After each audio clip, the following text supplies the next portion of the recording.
what we do here is go back.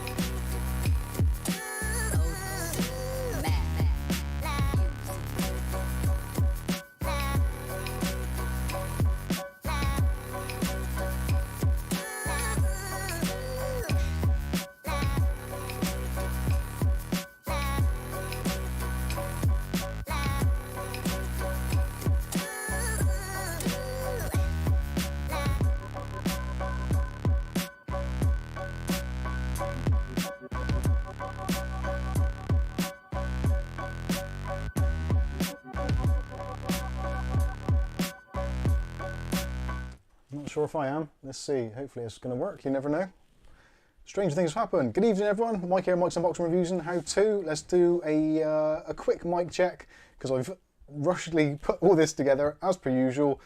So please, if you can, let us know in the chat if the audio is acceptable and if the visuals are acceptable. And I've been noticing a lot of you chatting in there, and also saw our daughter Angel, who's currently in Greece at the moment. Calamari. Apparently that means hello.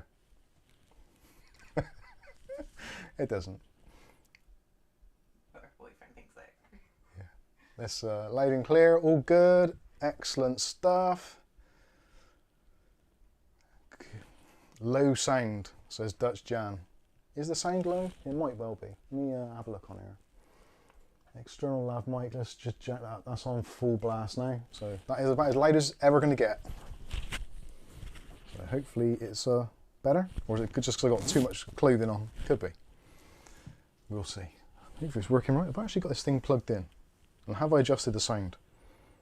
Yep, we're on maximum levels here, I think. Nope, that mutes it. Yeah, we're on maximum volume. Audio's fine. Okay, well this is about as best I can do. So you're going to have to live with it. So, happy Easter to everybody. Depending on what time zone you're in, it's Easter weekend, whatever. Gonna have some fun tonight. Probably because I'm absolutely shattered. Done just a day's work in the shop today, which is normally early. I normally do it on Sunday, but did it on a Saturday, which they didn't tell me until kind of Friday. So yeah, a little bit tired today. Got up, didn't sleep very well last night. Got up early today, worked all day, then come home, sorting out all this. Sold a PC this afternoon as well. Managed to fit that in as well. So the little mini ITX PC that was on last week's stream, sold that. That's gone. So that was only listed on Facebook for what, 3 days, and it's gone. And got the asking price for it. So can't be too displeased with that. I'm glad that it's gone to a home and someone is actually going to use it rather than it sit in a box, which is always good. Yeah. Adam N says, please leave the clothes on. And Poppy's going to say hello. Say hello to your mum.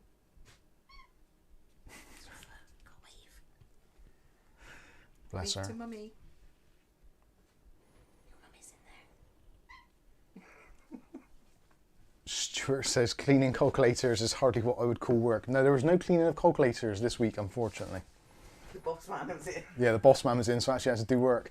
Oh, animal detection is active. And I'm out of focus now. Poppy's in focus. Am I back? I'm back, just about. Okay. If the PC crashes, I do apologise. I am still having issues with this AM5 system, and I seem to have got it narrowed down to a specific USB port or ports. So I just looked on Amazon to see when I bought it. It was out of its initial 30-day return warranty, February 25th. So I might have to go through the old MSI routine to try and get it replaced. I'm pretty sure it's the motherboard. As you well know, I've replaced pretty much everything else. RAM, I've replaced the processor, different graphics card, different power supplies, you name it, I've changed everything. So motherboard looks like it is unfortunately the issue, potentially. Hopefully it's not something to do with the socket, because I have looked after it.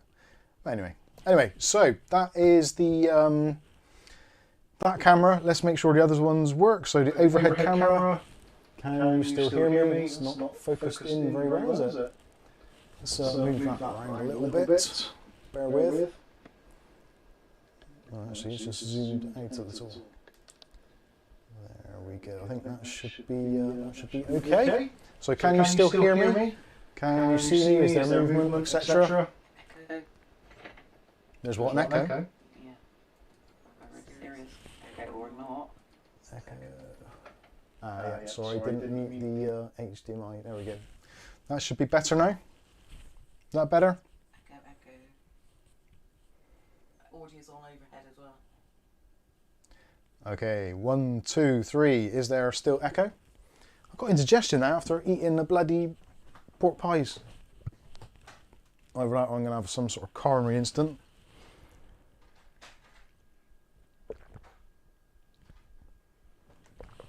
Let's drink my tea. Echoing. Is it still echoing? Better? Much better. Good now. Okay, awesome stuff. Let's go through to desktop. Desktop is visible. You should still be able to hear me. Looks like the mic is still doing its thing. And I can't check the other one, so because that ain't plugged in yet. Happy days. Okay, so let's go back to this one. So, as I said, this week, yeah, we've done quite a lot of work and actually built up a little PC for benchmarking and testing the Intel Arc A750. And what I thought I'd do is if I introduce the parts, all that kind of stuff, and you can see what the PC is. I've actually got it over there, so what I'll do later on is I'm going to hook it up. So if there's any specific kind of games or tests you want me to try and do, as long as it doesn't involve downloading sort of terabytes of files, then I'll see what I can do. There's also, I want to try different drivers. I've actually got some saved footage that I recorded last night, I think it was. Was it last night? Yeah, it was last night. And so we'll go through some of that as well. So you can get an idea of how this graphics card performs, what to expect, the pros and cons, and yeah, basically here to answer your questions about Intel Arc A750. Now that I've actually given it a little bit of a try and seeing what it's like. And there's a super chat coming from David Aiken. Thank you very much for your £2 super chat. There was one for £10 as well from Mick Woods. Thank you very much, Mick. And also one for £2, I think it was, from Ugly Bob. Thank you very much, all of you, for your kind contributions. And also for joining us on this Saturday evening. Hopefully you've all got beer, chocolate, drinks, whatever, and are feeling fed and watered, which is all good. Right, where do I start? Say hello. Say hello. Hello.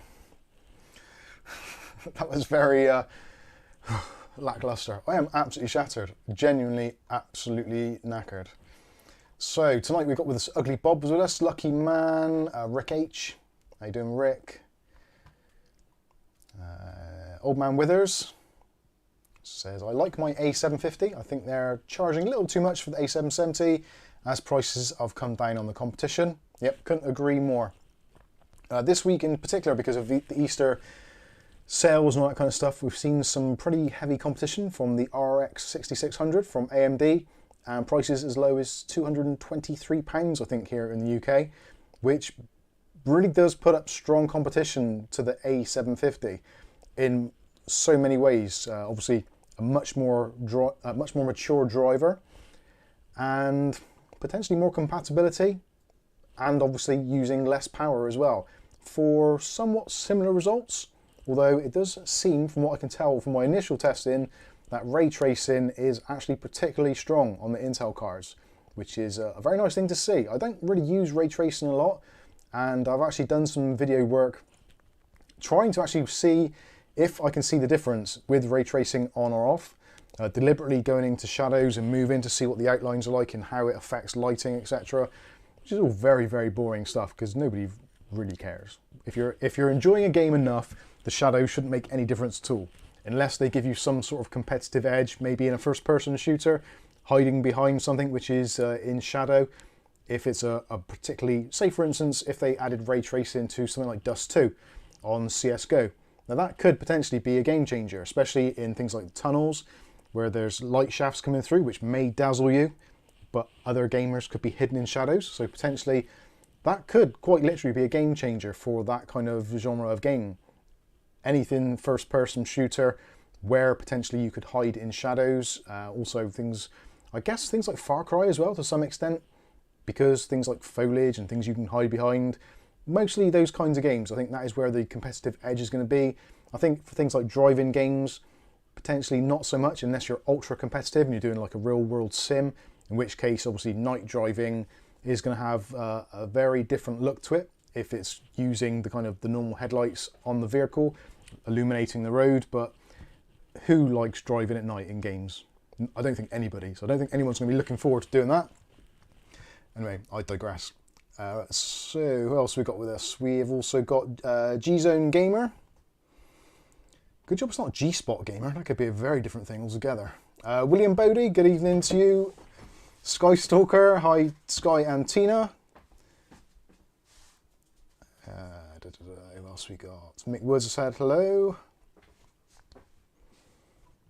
And here's Poppy again. Where else we got? Old Man Withers, Patrick LaBelle, Mark Berry, Glenn ALZ. How you doing, Glenn?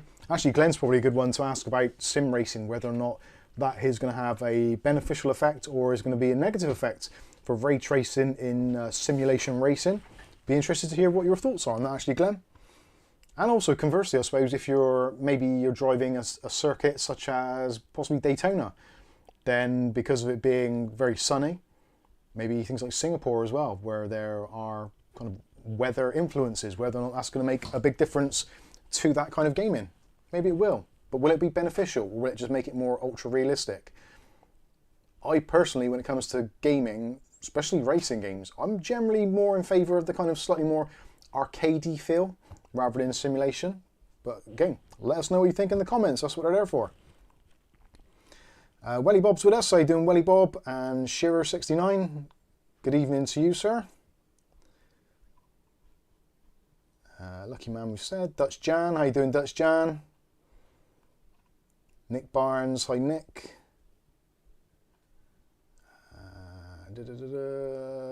Nicholas Barlow, how you doing?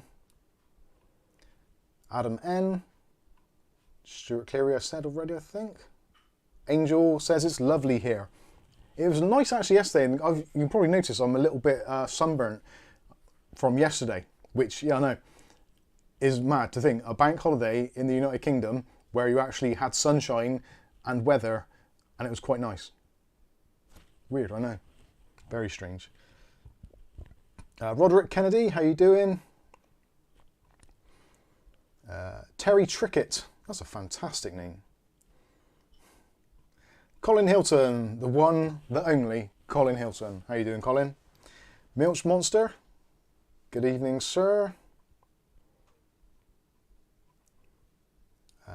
Tonio Venditti, how you doing? Can I interrupt? Kieran's asked, can we have a celebration over the CC Hell motherboard saga being over? Not quite. There is no celebration to be had quite yet on the CCL motherboard, which you'll be seeing very shortly, actually. Who else? Ow! That hurt. Lots.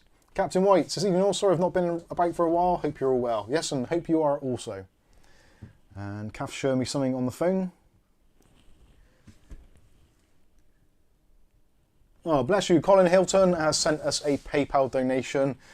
Thank you very much, sir. That is an awesome thing for you to do. You really shouldn't, but we do appreciate it.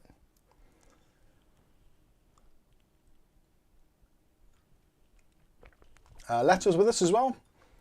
Didn't see you there. Hi, Letta.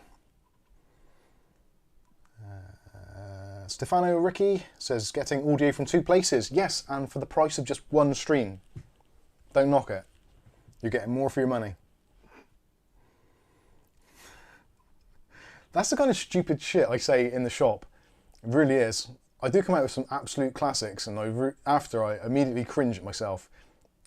When you cringe at yourself, you know you're really kind of breaking boundaries in terms of retail sales. Matthew Day's with us as well. How you doing, Matthew? Let's have a look what else we got. Ordinary Dude, how you doing? I think I said that already, but never mind.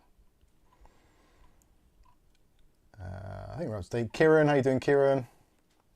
Colin says you're welcome. Bless you. Stuart Cleary says, Indian mic arrived early this year. I very nearly did an Indian accent then, which is apparently not allowed these days, so I will not do that. I really want to.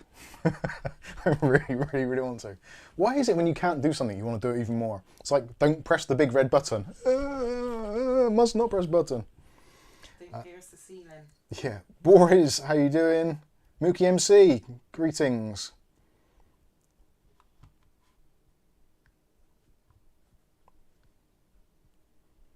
Mark Berry, good news. Finally got my son's Arm A Razorback, the Black Widow keyboard. They sent it to Razer and they've replaced it because it died. Awesome stuff. ZS says your voice is radio worthy. Wow. Oh. There is West Country Radio. Radio Bristol. Although most people on Radio Bristol don't speak like me. Steve Larkin says not even for Indians. No, I don't think Indians are allowed to speak in Indian either. Aletta says I'll type with an Indian accent then. Ugly Bob says his face is radio worthy. Tell him about Angel when she was a got- little girl. Got a face for radio and a voice for Crime Watch. No, what was it? Face for Crime Watch? Voice for... Oh, whatever. Thank you, Bob. Bless your heart. Tell him about Angel when she was little and you created that radio station. And she turned around and said, Mum's always said I've had a face for radio. Oh, yeah. Oh, dear. Matthew Day's got a jalfrezi tonight. Hope it's not too hot. I do like a jalfrezi. Let us know in the comments. Let's boost the algorithm. What is your favourite curry? Preferably an Indian one, not a Chinese one. You can say a Chinese one if you want to. But what is your favourite curry? I am a big fan, I have to say it, of a chicken tikka masala. But recently I've also found the delights of honey chicken. That is very, very They're good. not really curries though, are they? Kind of ish. I don't like, to be honest with you, I like all Indian curries really, apart from Madras. Madras or higher just gives me absolute grief the next day. And there's nothing worse than after you've had a really nice curry and a few pints, the next morning having just ring sting. We've all been there. Don't deny it. It's the complete opposite of you. It's I like happened. A curry you can feel for days. Cool. I quite like a pathia. Pathia, good choice. Pathia's good. We like a pathia. I think the worst one has got to be the... Vindaloo? No, what's the weakest one, the mildest one? Boona? No, Boona's quite warm, I think. Can't think what it is. Anyway, let's move on. Let's move on. So, right, actually, I've got some things to unbox. So let's do some quick unboxings before we get started, because the lovely man that is Ugly Bob, who is actually a dead ringer for Paul Hollywood, he of the Great British Bake Off fame. I'm sure Bob won't mind me saying that. But he does make a mean birthday cake. He does make a great cake, although it has got a bit of a soggy bottom.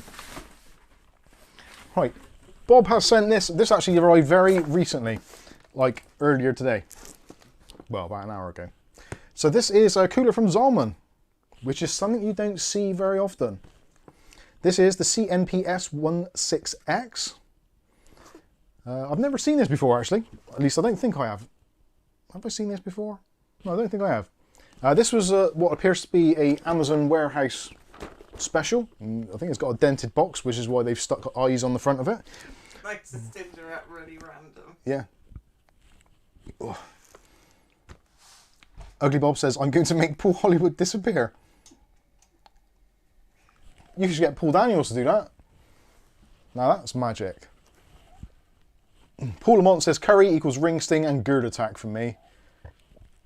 I got some trap wind, I think, from something earlier. From pork pie. I ate my teeth far too fast. Angel says, Vindaloo or Madras or a Naga are the best. Really random. Really random. I can't. Really random views. You know, I walked past a guy watching YouTube videos and saying all I heard was the best way to stop diarrhea. The best way to stop diarrhea is to not drink excessively or eat excessively. Anyway, so CNPS16X. This is in white, a real RGB LED CPU cooler with 4D painted corrugated fin design. So it's 4-dimensional. So not only does it move in time, it it's time traveling, allegedly.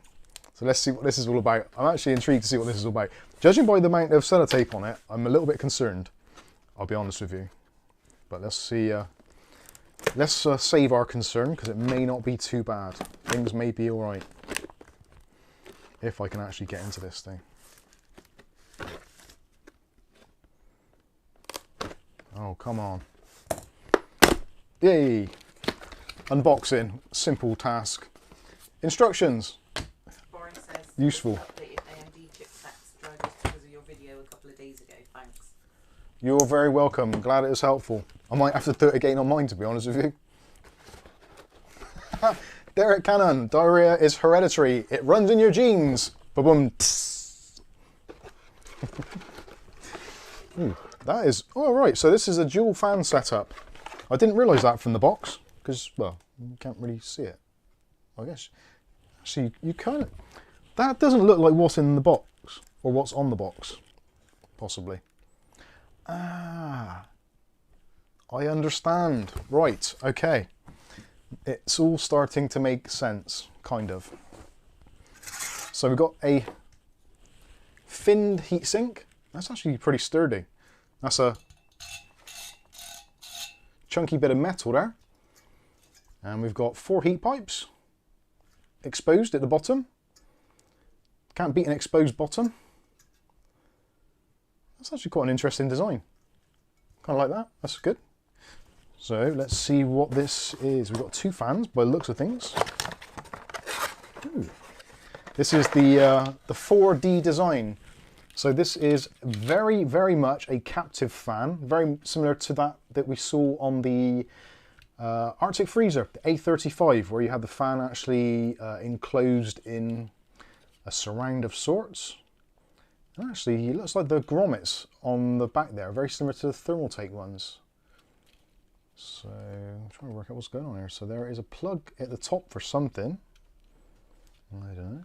You've got a Zolman as ZM or ZM16X PWM fan, which has a ERB bearing. EBR bearing, Eber. So there is someone from Hardware Canucks actually inside this bearing, Eber. He is actually in there somewhere. That's going to be handy. So you've got PWM and your addressable RGB and some pass-throughs. Actually, there's 2 lots there. 2 addressable RGB things. Why would you have 2?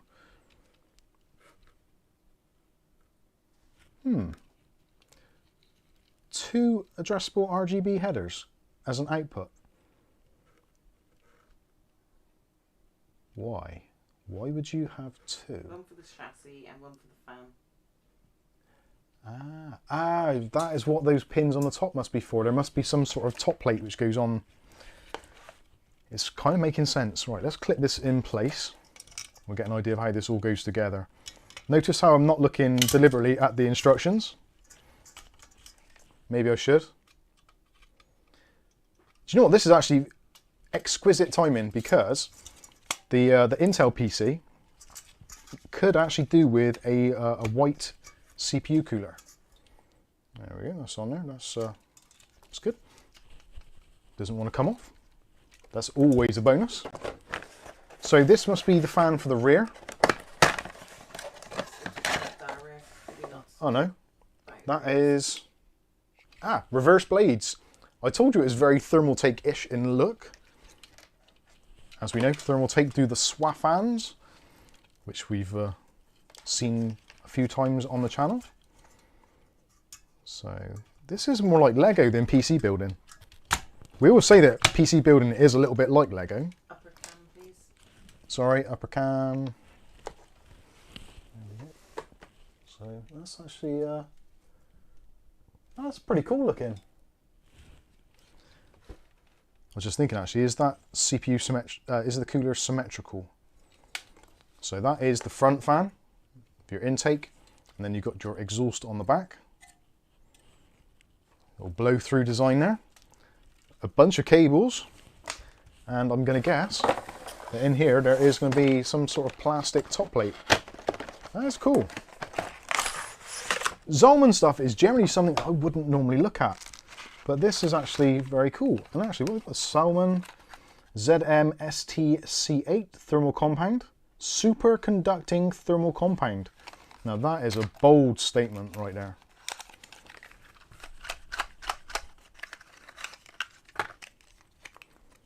And empty syringe. It is empty, I think. Someone's used a lot. Is there any actually in there? Can you change the fans on it? No, you can't. So someone has actually used the paste. Bastards. We'll see if we can squeeze a bit out when the time comes. If we do a little bit of a little review at. David Underwood says stepping on a tower cooler is way worse than a levee brick. I wonder what that is for. Does that go on the top? I'm guessing that does. Oh yeah, I bet. So we've got loads of mounting bracket hardware, some O-rings. The O-ring I'm going to expect is going to go on the bottom there to protect the back plate from your motherboard. Those happy days. Ton of screws. And we have a top plate. Ah yeah, so there's the pins I was talking about. So we've got some very delicate little pins there, which apply, which will touch into there. So I'm guessing that just... Ooh, I don't like that much. That is making me a little nervous. I'm guessing that should snap into place. Ah, there we go.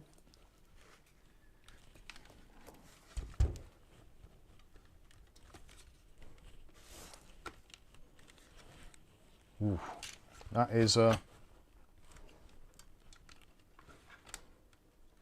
those pins don't like going in there. Let's try it from that side.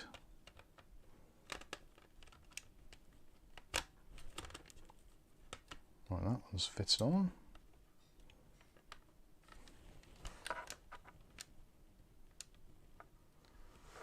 Why does that not want to go on there? So what I'm trying to do, just in case you can't really see it, which you probably can't, there's 3 little pinholes there, and there's 3 pins sticking out of there. So it's kind of trying to work out how to effectively line that up. Ah, there we go. Oh. Shags the Hobo is new to the channel. Hey. Discovered you a few weeks ago. Welcome, Shags the Hobo. Just above, Zolman was good. Zolman was good back in the days with the bulldozer and Intel Sunny Bridge over Bridge. You still have a few laying around. Yeah, Zolman where the kid is. Now once that's actually assembled, that is quite an impressive cooler.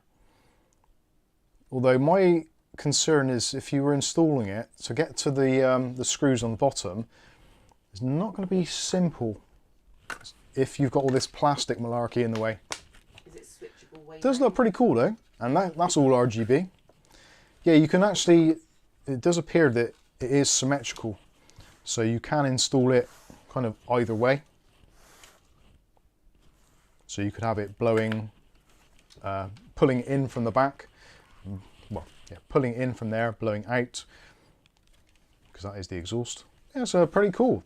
It does look actually and feel pretty solid when it's like that, and I imagine it would perform pretty well. I'm quite excited to see how well that does.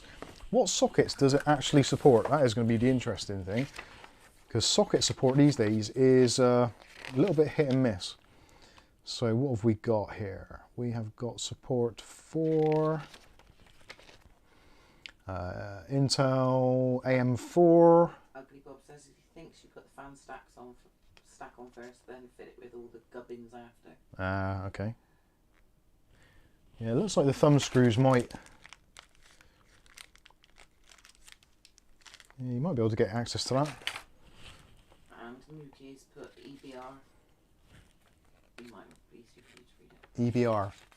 EBR is supposed to stand for Enhanced Bearing by Rolling Element.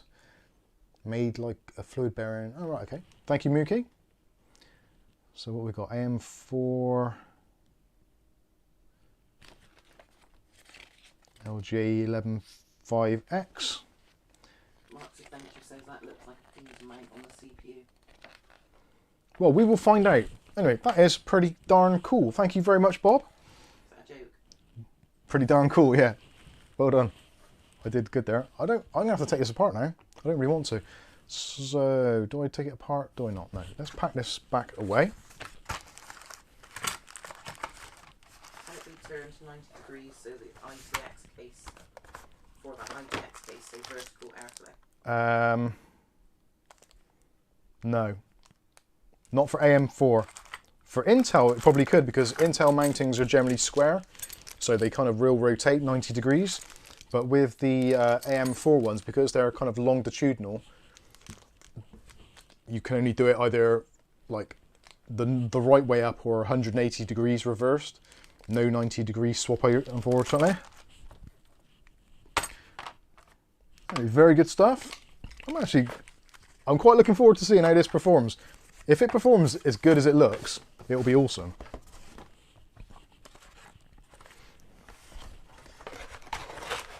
It always makes you wonder why people send these sorts of things back to Amazon. The height? Height-wise, let's get the measuring implement out.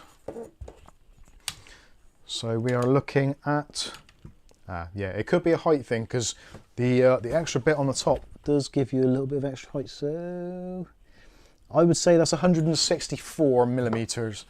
Let's see if it has an official size on here. It does, but it's underneath the Amazon warehouse sticker. Bear with me. I will peel it off and have a look. 165 they're saying is the height, which yes, I would agree. So it's 140 by 100 by 165, and it weighs in at 880 grams. So it's actually quite a chunky beast, which is ironic because its owner is as well. Right, let's see if I can pack this away into some sort of sense of normality. Get in there. I'm not going to take all that apart again currently, because that is actually set up perfectly, so when I do the B-roll I can fire it up with the RGBs running and then take it all apart. Thank you, Bob. Very much appreciated.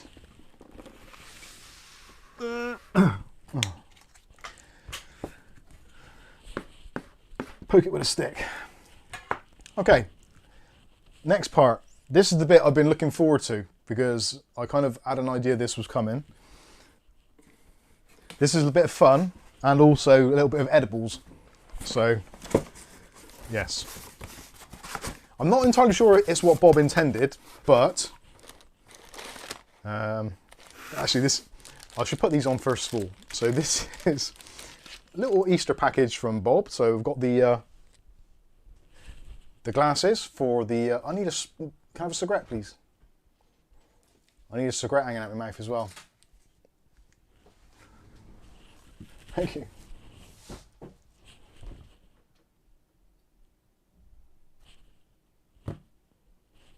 There you go, there's the meme done.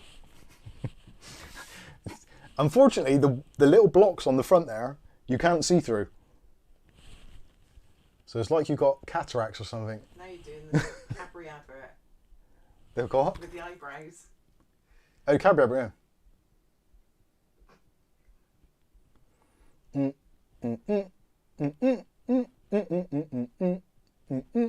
That's enough of that. Just super goofy. The Thermalright Peerless Assassin 120 is a lot better cooler and supports all recent current sockets. Thank you very much. The super goofy. Peerless Assassin. There's a lot of Thermalright coolers at the market. There's a lot of Thermalright Assassins on the market. And they call them different names in different regions as well, which makes it very difficult. Mookie MC screenshot it. Kojak? Nick Barnes. You're a bad man. Right. God wants you to do it again with the glasses lower down onto your face, like the deal with it meme. The deal with it meme? I don't know what the deal with it meme is.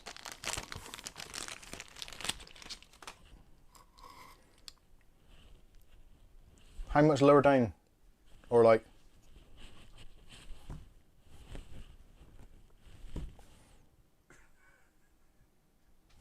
Bag out your nose. Mike, don't give up your day job. This is my day job. And I'm not planning on giving it up anytime soon. I'm going to wear those out in the garden and then see what the neighbours say. They'll be like, that Mike is an absolute idiot. Like that. You need to get them behind your ear. Ah, right, okay. This is a fancy confectionery. Monty Bojangles. They are lovely. These are the bomb. They really are. So we've got the Chocky Scoffy, the Scrumble Nutty, and the Flutterscotch. I'm going to check them to make sure they're not poisoned. We always have to check the kids because we were good parents. We do have to check these things. Just obviously, it won't go apart. Oh, they've glued it together or something.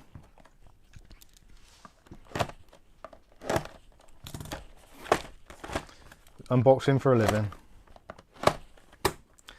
Chocky Scoffy, I think I've tried those before, so I know exactly what they're going to be like, but Scrumble Nutty, I don't think I've tried before. So let's give these a go. Catherine, which would you like to try, or are you quite happy to try one of these also? I'll try one of these. Smiling from ear to ear.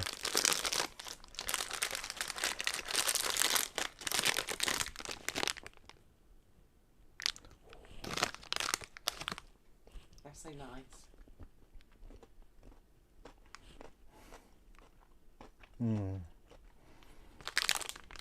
Gateway drug. I've been waiting all day for that. I haven't had any chocolate at all today. I haven't actually. Oh yeah, I did. I had a Tunnock's tea cake. If you've not tried these already, Monty Bojangles. What's that one? Butterscotch. Oh, I haven't tried the butterscotch ones. Let's try them. I thought that was. What's this one? That is the nutty one. They're not that nutty, but it's got a very... You can taste the peanut, but you can't... It's not got the texture of peanut. So if you don't like peanuts, then you're all good. Sugar, the gateway drug. It is. Now you need a big mug of coffee to go with it.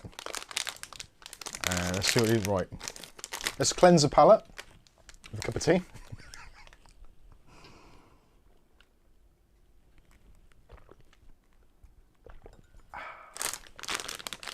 Go and get me some insulin, Kath. Should we check your blood sugar after? No. You scream when I prick your finger.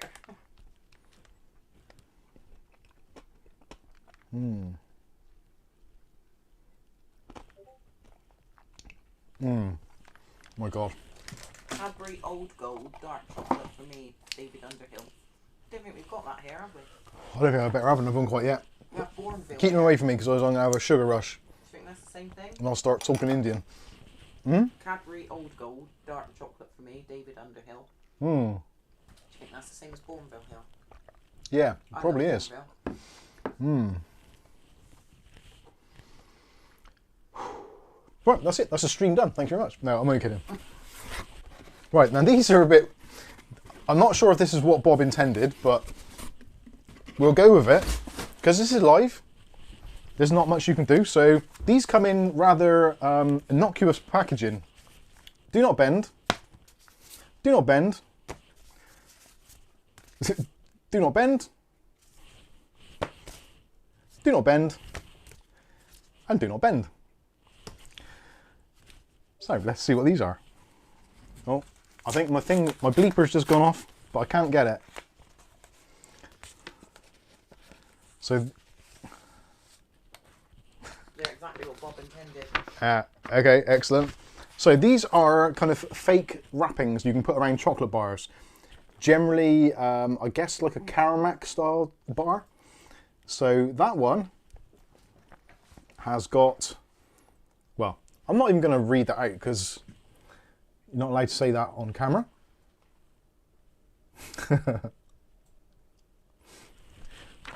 So there's that one.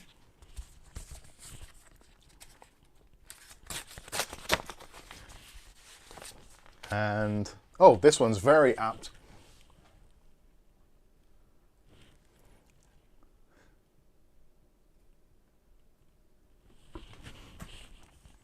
Boldy.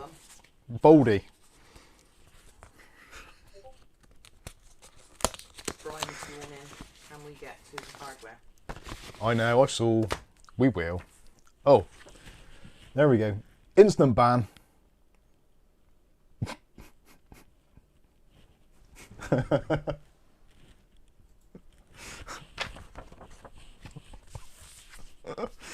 So these are, if you don't know what they are, these are basically made up from classic British chocolates, which may be available elsewhere. Oh dear.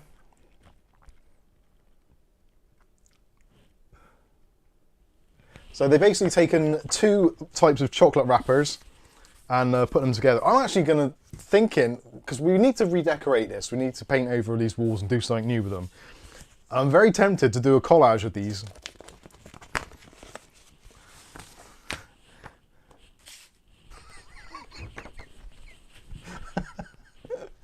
Oh dear.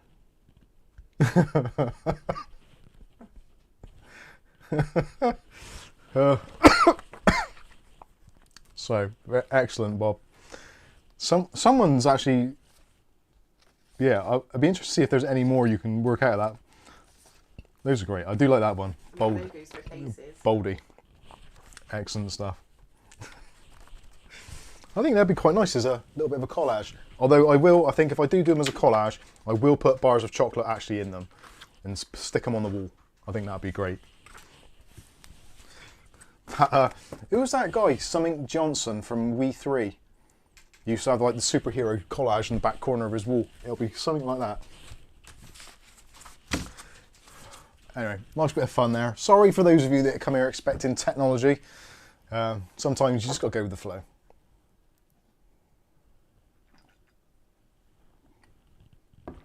Now we know how Bob spends his day. Yes, we do. Trolling the internet for Amazon deals and AliExpress bargains. So, thank you very much, Bob. Once again, you have proved yourself to be an absolute lunatic. Marcus Johnson. Was it Marcus Johnson?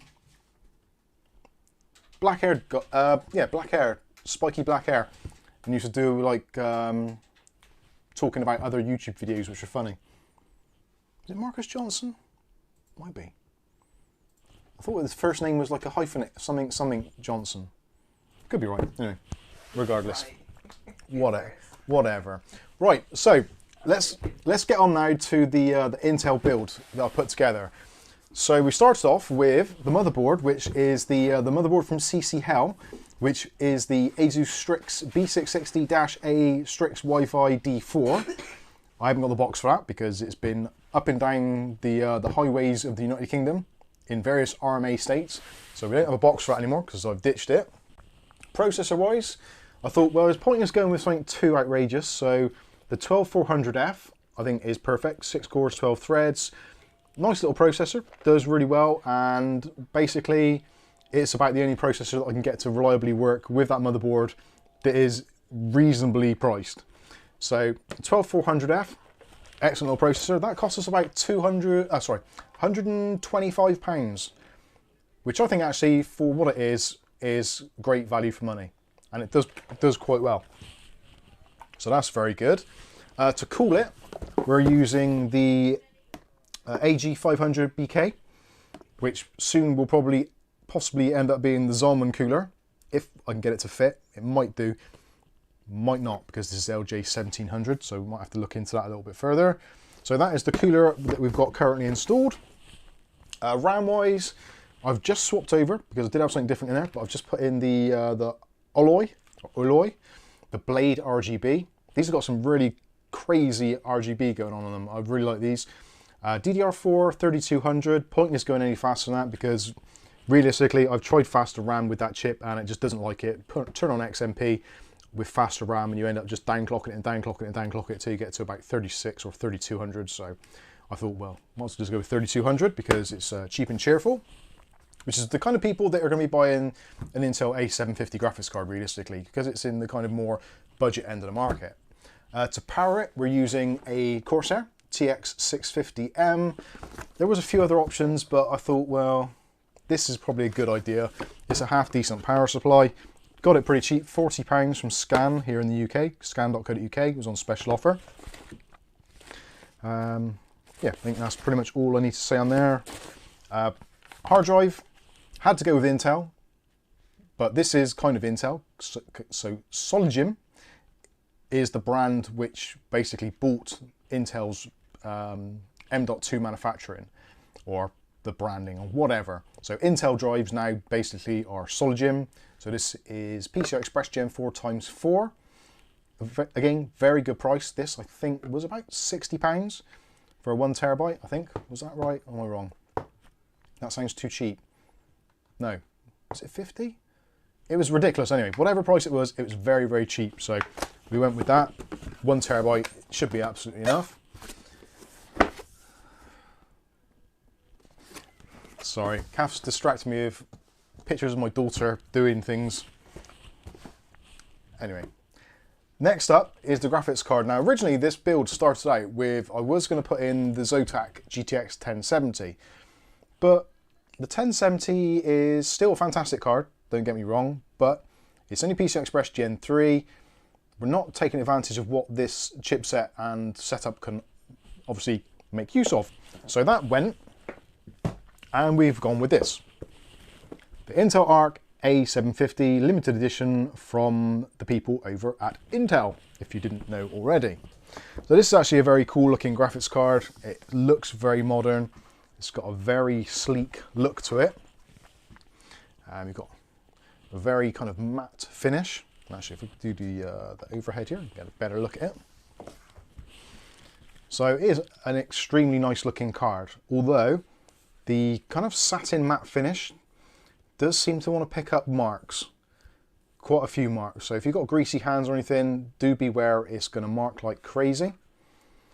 But overall, yeah, I think it looks quite nice. A little bit annoying that it's a 8+6 pin. I'd have rather they did 2 8s, because 6 pins always look a little bit naff because you have the extra 2 cables trailing, but it is what it is. There's an Intel Arc logo on the top there, which lights up. So you can have that all lit up. Only lights up in white as far as I can tell. There doesn't appear to be any RGB control on it. I could be wrong there. Please feel free to let me know. But yeah, overall, nice looking card. On the back, Arc A750 Limited Edition. And we've got the usual kind of setup in the back. It's only a twin slot card, which is quite nice, quite compact. You've got HDMI and 3 display ports. Something which I've noticed already, the card is very heavy, very dense card. And if you look at the fin stack, which you might be able to just about pick up, and there is a lot of cooling there. But actually it still runs relatively warm, as we'll see when we look at it in more detail. So there we go, that is the Intel Arc A750. It is, it's bland. Let's not kind of beat around the bush. It's a bland looking card. But for a lot of people, and Intel know their marketplace really, that most people that are buying graphics cards, especially Intel graphics cards, are not going to be the kind of like fanboys which are going to want to display their cards. Some they might, so the A770 has got RGB on it, so if you do want it to see like that, then you can do. But the A750 is kind of a little bit cheaper. They don't really necessarily want to do that. So they kind of know where they're aiming for. Maybe they'll improve the design as time goes on. I actually quite like it. I think it's quite understated. And it does, like I said, it actually seems to perform quite well. So I'm going to grab the system now.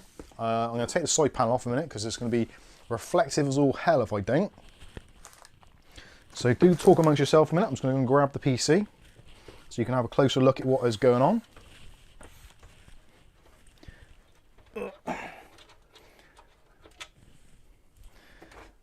Let's take the glass side panel off. I nearly lost the glass side panel actually. That was a little bit of a nightmare.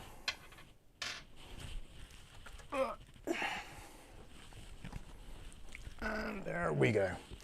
Let's get some extra lights on there so you can see what is going on. So hopefully you can you see that? Yeah, oh actually, I need to get rid of that text at the bottom of the screen. Clear. There you go. So you can see what's going on here. So we've got the Alloy RAM in white. Motherboard, you've got hints of white and silver on there. The case is the Colink Citadel Mesh ATX, so plenty of room in there. See, I've got the Zotac card back in there at the moment, so we're going to be taking that out now. But yeah, overall it's quite a nice little build.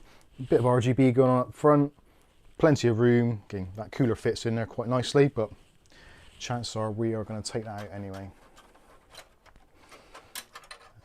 Let's take out the vertical GPU bracket mount. Struggling with words now. Too much sugar. Hashtag blame Bob. This is unusual because normally it's hashtag blame Dave. So let's turn this round. As you can see, me being me, connects up the Wi-Fi and cable tied the wire. It's actually very cool. We've got them. It's magnetic, so if it's in the way, you can just mount it out the way. I kind of like that idea. Actually, there is probably a very good place to put it. Why didn't I think of that before? That is very unobtrusive. Anyway, let's take this GPU out. Max the Fabry says I have the A750 good card. Still need to work on the drivers. Yeah, my initial impressions of the card is that it performs very admirably in comparison with my RTX 3060 Ti and my RX 6900 XT. I would say in terms of actually, if I wasn't looking at frame rates, I wouldn't notice a huge amount of difference with either card, which I think is a good thing. Although I did find with Fortnite that there was some slightly more obvious slowdowns. That's the second pack. Yeah, I haven't opened the last ones. I haven't tried the second yet. Let's open that one then. Sorry. Man's got to have his Bojangles. Go tell Mike's had a long day. He's relaxing in the joggers tonight. Yeah, damn right. They're stained and everything. They're absolutely ruined. Damn, that Bojangles is good. Right, where's my graphics card? Put the Zolman cooler on it. Well, that potentially might happen, but I think the Zalman cooler doesn't have the appropriate mounting for the LG 1700, unfortunately. It may do. I need to check it, but I don't think it has. I think it's a slightly older cooler and was destined for the shelves before LG 1700 or AM5 was actually a thing. This Zotac card, the 1070, I haven't even tried this yet to see if it works. I bought it off someone who's a friend of the family, and I've never actually powered it on. I've put it into about 4 PCs, but never actually powered it on. Just for the looks. Right, let's put that away.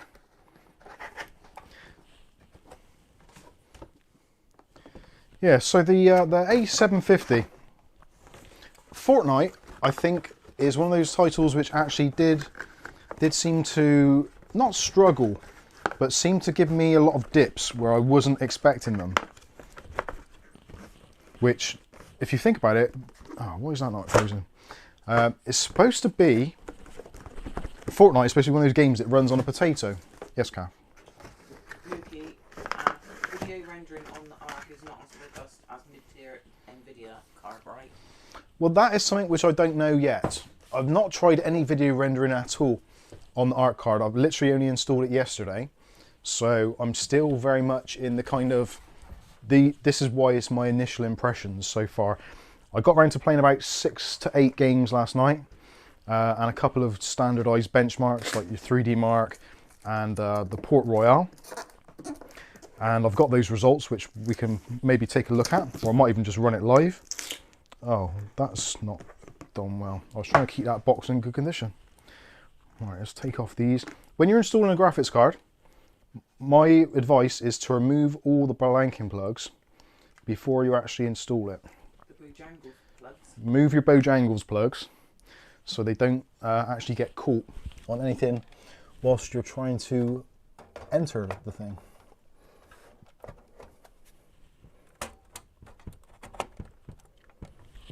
Oh, that didn't give me a reassuring click. I was expecting a reassuring click. I didn't get one.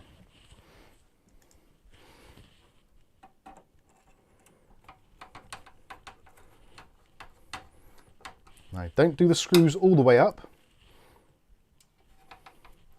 until the end.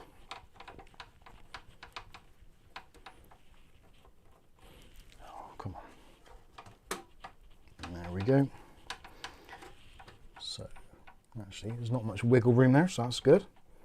Now we can tighten that up fully. Awesome stuff. And now we get the power cables in. So what I'm going to do is I'm going to fire this up and I'm going to pass through the HDMI input into the streaming PC behind, and hopefully be able to show you some live footage of gameplay. At least that's the theory. And also we can run some benchmarks and stuff like that just to make sure that it works as intended. The card, it says it's really massive, that card. It's actually quite a big card, yeah. Surprisingly, considering it isn't really that high end of a card. Demonstrate, remove your butt plugs. What sort of stream have I stumbled upon? Remove your butt plugs. Oh, come on.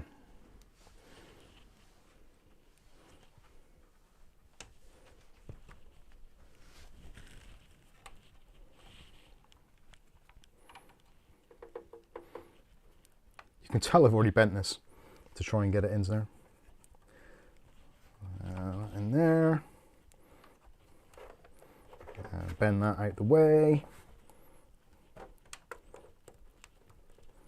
There we go. That's close enough. That'll do. You can see it. It works. Or it fits, rather. I told you I'm tired today. I'm not even sure what I'm saying half the time.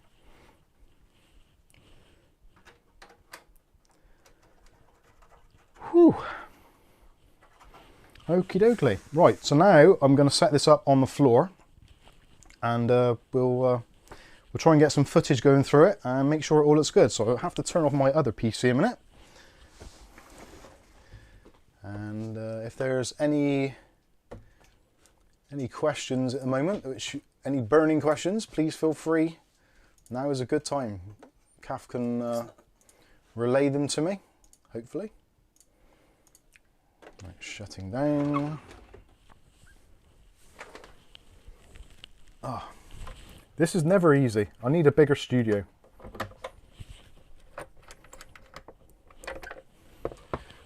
Or some sort of machine to shrink myself.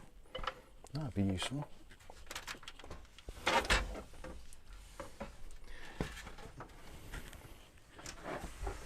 Right, so move that out. Oh shit.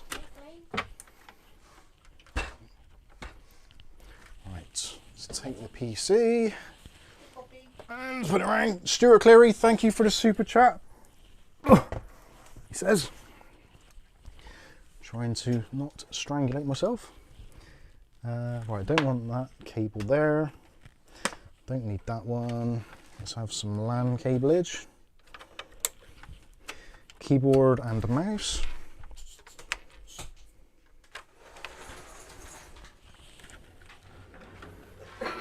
Oh, this is where I work out that the keyboard and mouse aren't long enough. Right, Ricardo, the man behind these cards Yes. will retire from Intel late this month. I don't know if Intel Arc is an AMD Vega 2.0. Yeah, it is definitely. Yeah, he's basically, well, he's not failed, because that would be a harsh thing to say, but I don't think it was executed quite as well as he thought it would.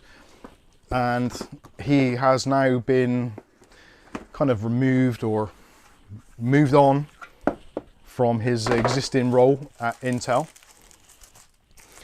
He moves around companies and is the architect of certain things, but I don't think, personally, that, I don't know, he just doesn't seem to be able to execute his vision, which is a shame. Whether it's down to him or whether it's down to kind of external factors. That's a very hard one to answer. But regardless of which it is still very unfortunate.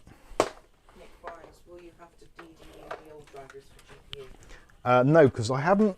I literally have put that that graphics card in. Oh, hang on. I put the graphics card in, and I've never bothered installing any drivers for it at all. So I literally put it in there almost like as a placeholder, and didn't even turn it on. So yeah, there won't be any need for a DDU, fortunately. Sorry, I'm just scrubbing around here trying to get some cables. My sincerest apologies. Like I said earlier, not particularly organised. The ordinary do. I have to agree with Stuart, the GPU pricing has gotten stupid as of late, even with the inflation. Oh yeah, GPU pricing is quite literally taking the piss. It is insane. And until we start voting more with our wallets, it probably won't change. Which is the sad reality of it. Have I got USB Type-C on here? Yes, I have. Excellent. Matthew Day, most routers use vertical polarization. I don't know if this is for you or not. So the Wi-Fi is going to be poor with the antenna horizontal and rather shielded. Ah, okay, yep. That makes a ton of sense. Oh, you absolute bastard. It looks stealthy. Yeah, I would agree with that. Is that one DP3 HDMI or the other way around? It is one HDMI and 3 display ports.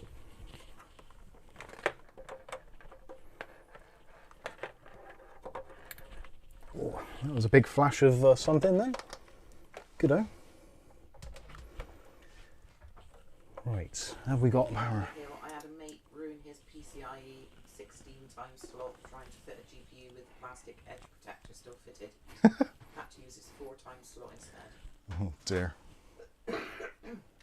Right, I'm hoping this is going to boot now because I just swapped out the RAM. Currently I have no display. Oh, we got a display. Mark's Adventures, I may need a trip to the local shop. Turned on new build, got orange light, thankfully no bang, but nothing else working. Oh, Tried to see hang on, jump. we lost something here. Something's not worked. What are we on here? Main. Hello, can you hear me? Right, we've lost a signal on main camera.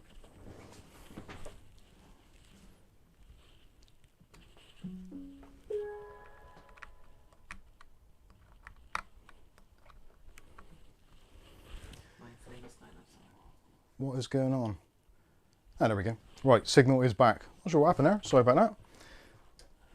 Flame, get out! Fuck's sake. Right, no, I don't want to install that. I smell burning. That's not good. Why can't I smell burning over here?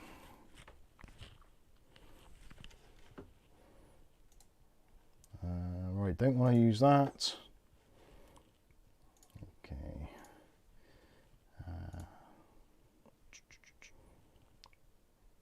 Right, let's get a 3D benchmark going.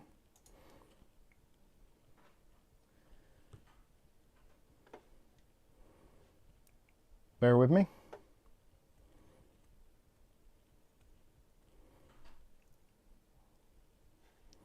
Come on, anytime today. Right, that is working. Okay. Here we go.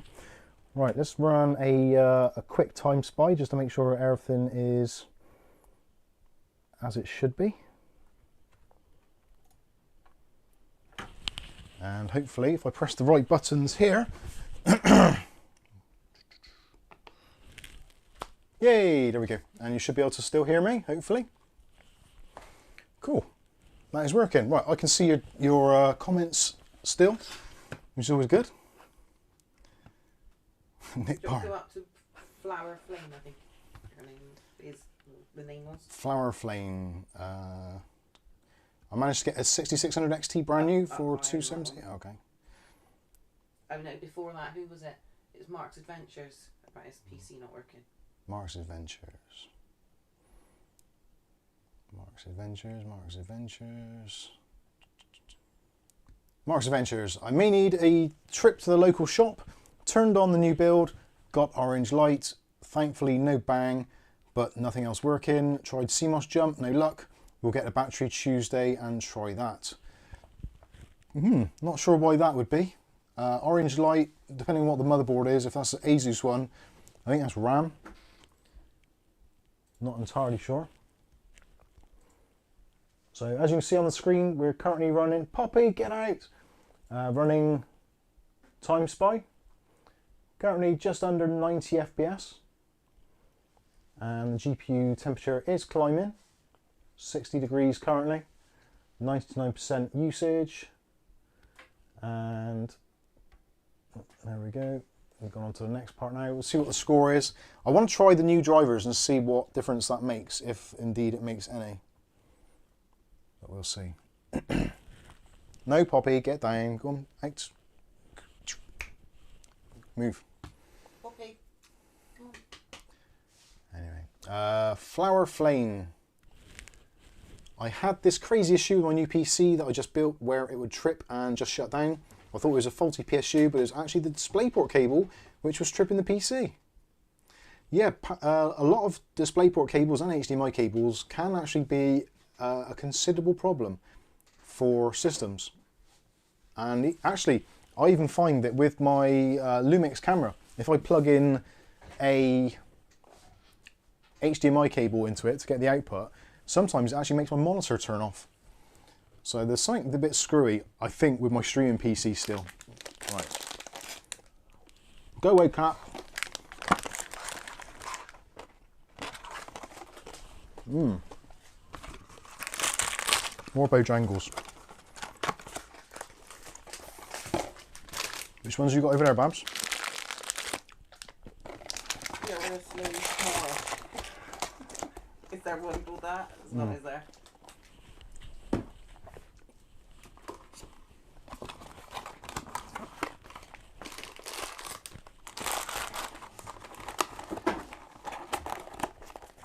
Right, stay there. Okay, right. Are you still running? Oh, CPU test.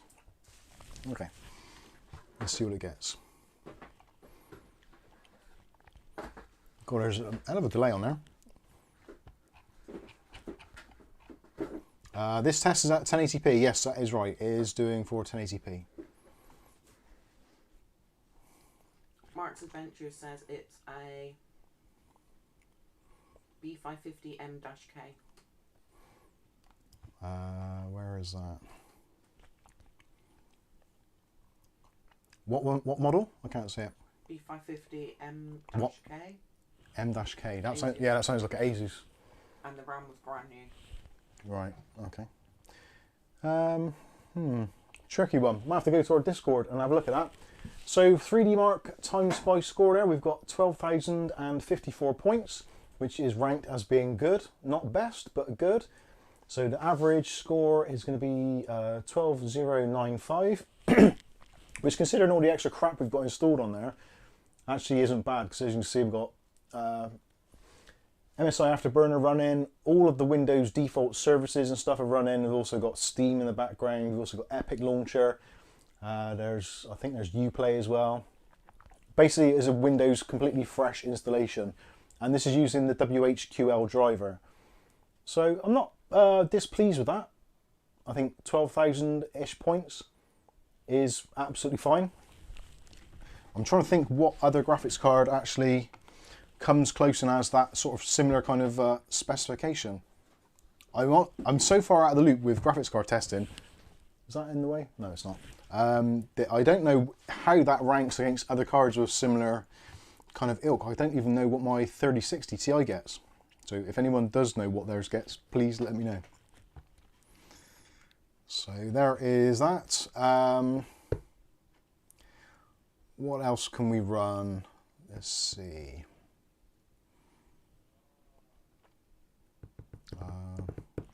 Deathstroke says, anyone have a good relief for simulator sickness?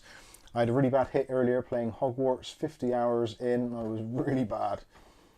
Yeah, I was like it last night. I was playing Dying Light, 'cause it's free at the moment. And a couple of hours of that, and I went to bed last night and I was like, oh, I feel really quite bilious. And I was like playing that cat game. It's definitely a thing. I know, he knows it's a thing because he's said about it before. But I'm terrible. But I've been doing it since the 90s.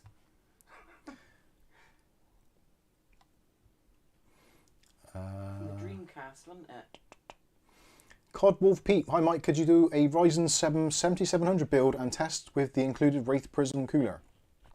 Well, I've got a 7700X in there, but I wouldn't dream of running it on a Wraith cooler unless it was in eco mode, in which case it'd probably be okay. But we will see. Okay, let's run another test a minute and give you just some baseline results. So what other game is there that I've got on here which I can run a benchmark on? Actually, Cyberpunk. That's probably not a bad idea. Just going to fire this up. Do bear with.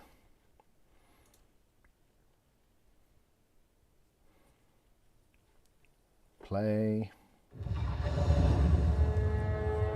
Oh. Forgot I had the volume on. Yeah, unmonetized. That's not a word. It is now. So, looking at the power usage here, I'm just in the menus at the moment, and we're using 150 watts, which seems a little bit excessive.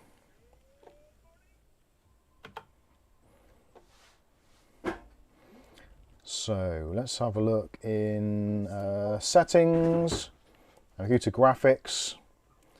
So let's do some presets. What should we say? High, ultra, Steam Deck, ray tracing low. Let's try ray tracing low, and we'll see how that runs. I can't imagine it being very good, to be honest with you. I think that's going to be quite poor, but let's flip over to that screen so you can see it. And see what kind of... I'm guessing we're going to get somewhere in the region of about 45 frames. Yeah, 43, 44. So this is with ray tracing enabled at 1080p. High settings, ray tracing low. You'll have to be slightly aware of the lag or screen effects because we are streaming at 30 frames per second. And VSync is not going to be doing much to try and help that. So that kind of is what it is. But it does look quite nice. Definitely a bit of a shimmery effect. And looking at the frame time, the frame times aren't great. So we're looking at 20 milliseconds, which isn't brilliant, but it's not awful. And it's actually relatively consistent, apart from just then, as I said it. Down to 36 FPS. 35. It's not a race to the bottom, you know. There we go. So you can see there's some quite significant dips there in frame rate. So average FPS 44. So I thought 45. Yep, so that's about right. Minimum 30. So we're not going underneath that threshold. 62. Yeah. So that kind of it. So ray tracing low, 1080p.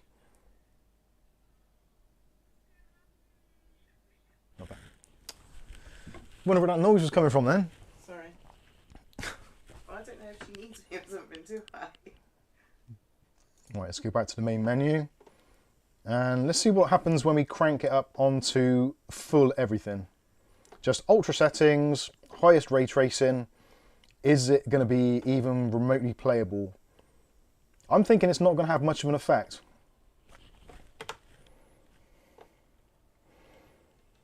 So settings, ray tracing ultra on high settings, no frame generation, none of that stuff, no scaling, just basically the raw stuff. Now let's see what comes out now. Any ideas or any guesses how many FPS we're going to get now? If we get 30, I'll be happy.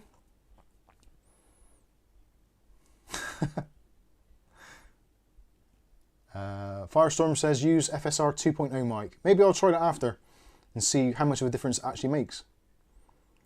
What's the fan noise like, Mike? That's hard to say. It's basically silent. You can't hear it.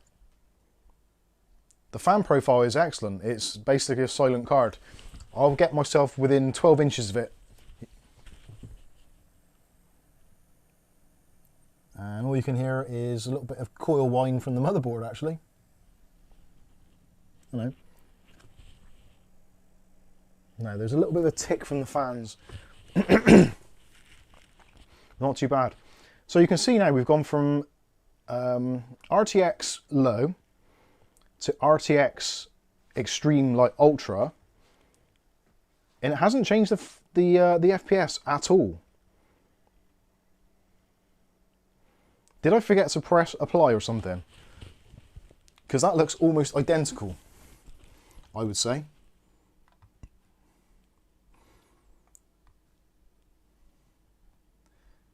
Yeah, I think that is...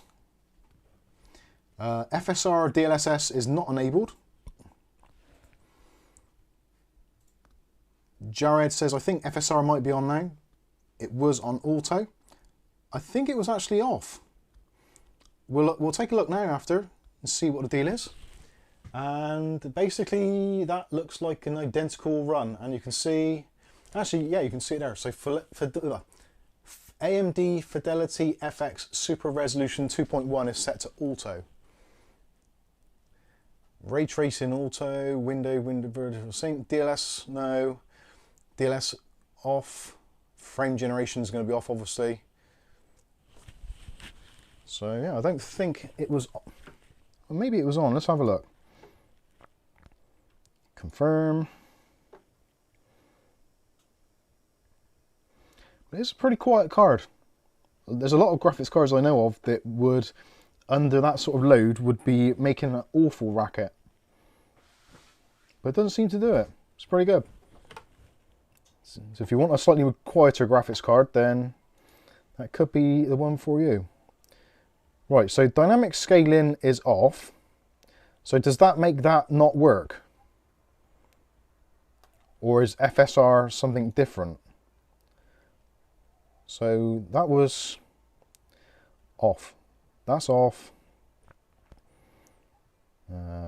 Motion blur I'm going to turn off because nobody likes that. Let's click apply.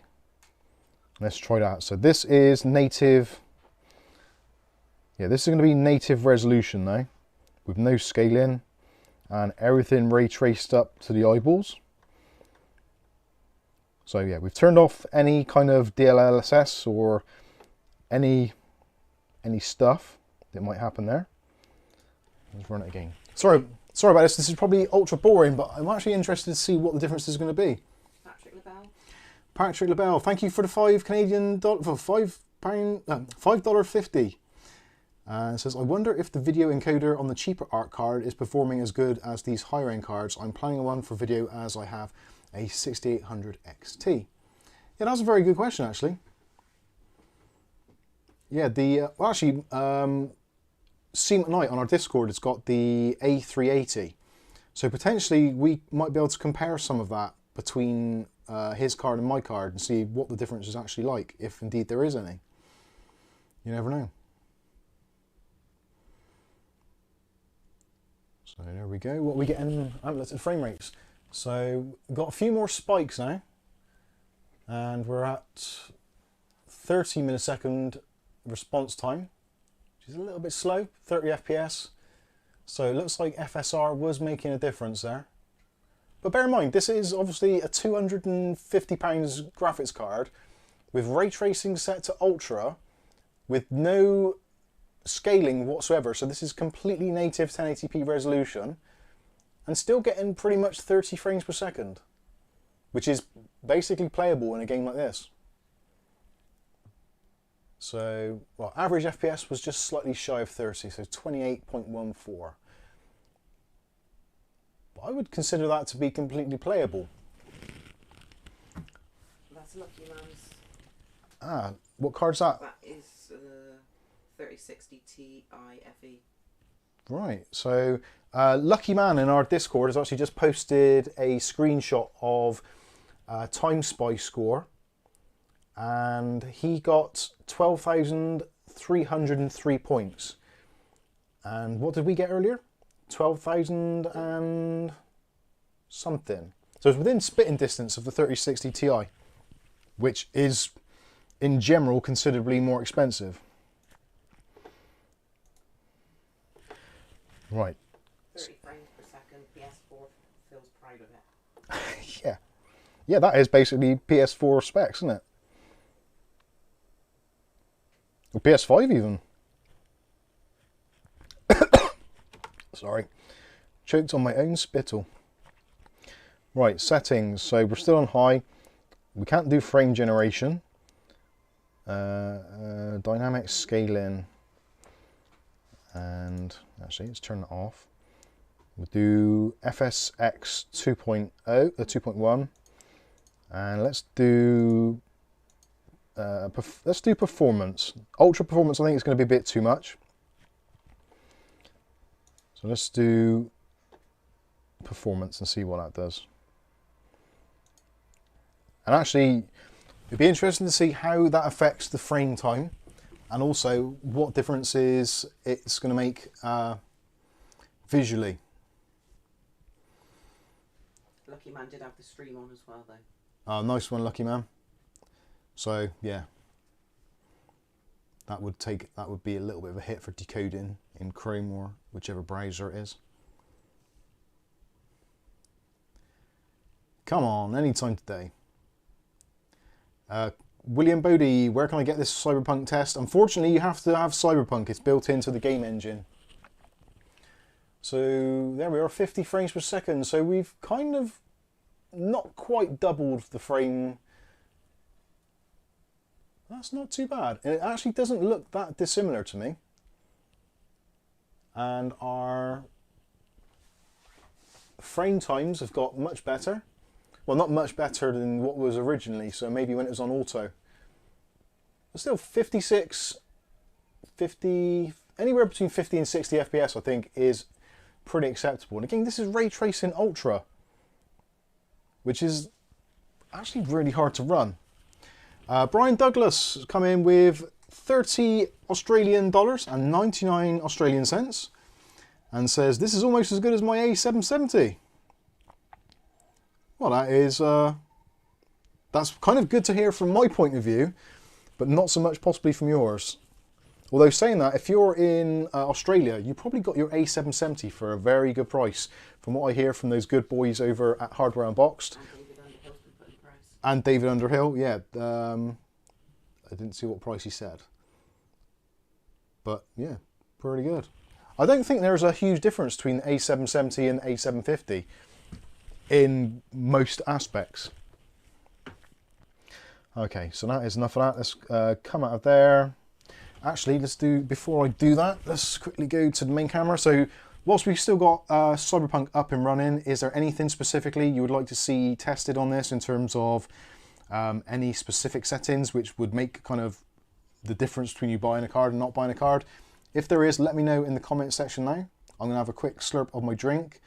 And if not, we'll just move on to some other test and see what the deal is.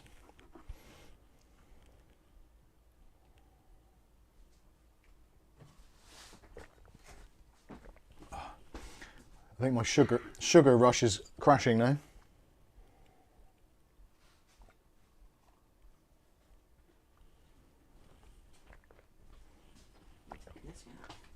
FSR maximum quality is what Kieran is saying. Let's see if anyone else chips in. DLSS versus FSR. I don't think, because it's not a NVIDIA card, I can't use DLSS because that is native for those cards. So I would struggle to do that in this particular instance, although during the week or something I could put in my 3060 and do DLSS versus FSR. I'm not sure if there's going to be a huge difference in this particular game. FSR at 1440p. because of the way I've got this set up and streaming, I don't think I can actually import a 1440p signal, I'm afraid. Sadly. That was something which was running around my mind as well. But because I've got two monitors plugged in, I've got my 15-inch monitor down there, the touchscreen, which is then I've got two HDMI cables coming out of a splitter, one of them going into the capture card.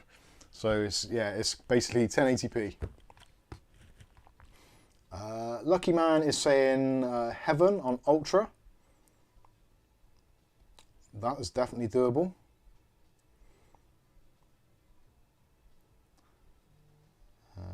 Matthew Day says, I thought there is DLSS in the settings. I'm not sure if I can actually use it. Let's have a look.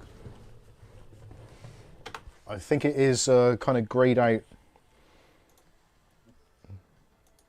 Yeah, it's grayed out. I can't use that. Normally in Cyberpunk, anything which is grayed out is disabled. So what else can I try?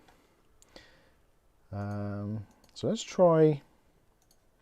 Let's see what's like without ray tracing to see if it makes any difference at all to actual frames per second. So I'll leave the resolution scaling. I'll set it to quality again. So we're running Ultra now, but without. Where's the apply button? $449 at present. David Underhill. Oh, right, okay. That's not too bad. Why have I not got the option to save that change?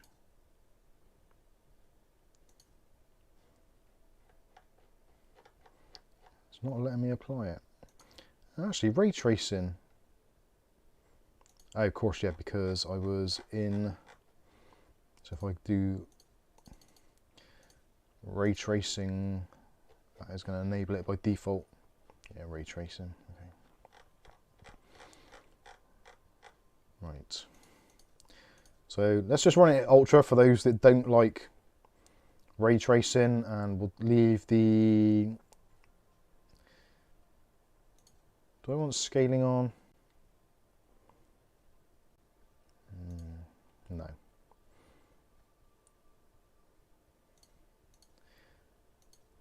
Let's do performance, hit apply, and try out.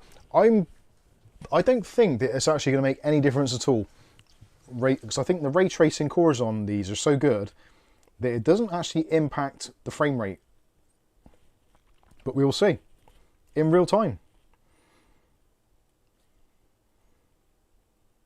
Maybe it does. So 70 FPS. That's actually quite a jump, because we were at what, 50, 60 before. So that is what, 10, 15%. And the frame times come down a little bit as well, so we're almost getting in single figures. 10.5 is the lowest I've seen there. Relatively consistent line as well. There's no massive spikes in there. There are a few little glitches and dips, but overall actually pretty decent. Coming up towards 90 FPS. So ray tracing off, and to me it doesn't look any different. I struggle to see what ray tracing does to games. And considering this is one of the titles which is kind of supposedly ray tracing optimized, doesn't seem to be doing a lot. I think it still looks brilliant regardless.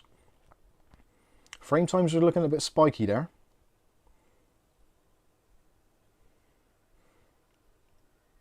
But 80 FPS, 70, 60 is all over the place. So average FPS just a shade over 70, max FPS 100, min down to 37. That's quite a dip. But it's running Cyberpunk at pretty high settings, 1080p, and it looks alright. Right, so let's go back to the main camera and see what you were saying. What a drop in that part. Yeah, that did. Yeah, from 90 to 51. That is a big drop, isn't it? That is why, in some instances, depending on your graphics card and also the game, sometimes you're actually better off enabling things like VSync.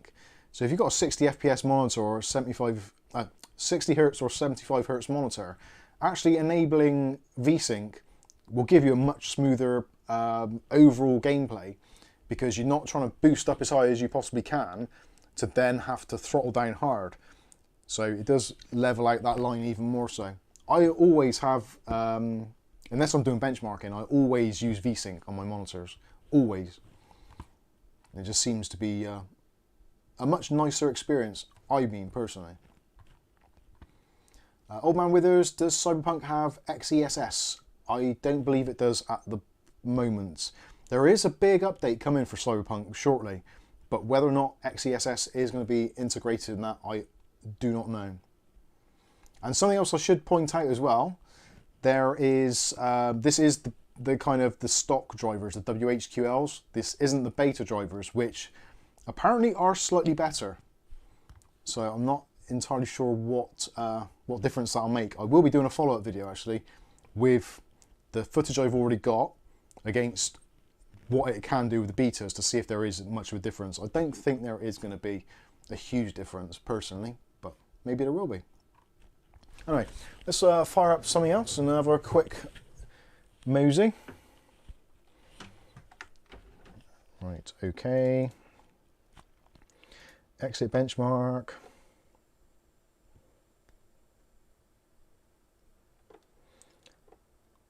There is a little bit of coil whine coming from this, so I've noticed at the higher frame rates.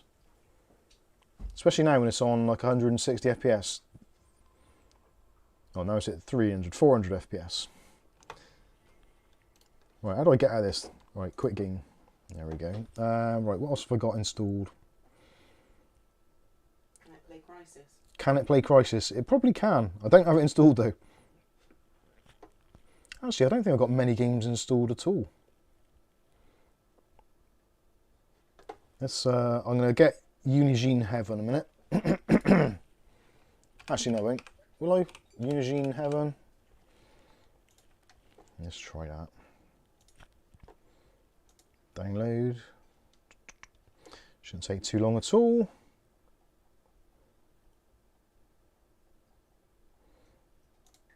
And open when done. I'm sure I installed this already.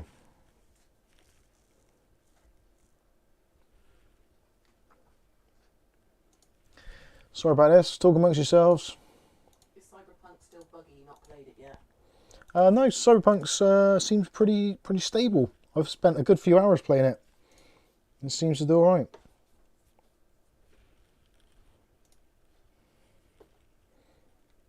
Right, Unigine Heaven, agree. And system resolution. Fortnite? Quality Ultra. Yeah, might do. I don't think there's any benchmarks in it, unfortunately, so, but we'll see.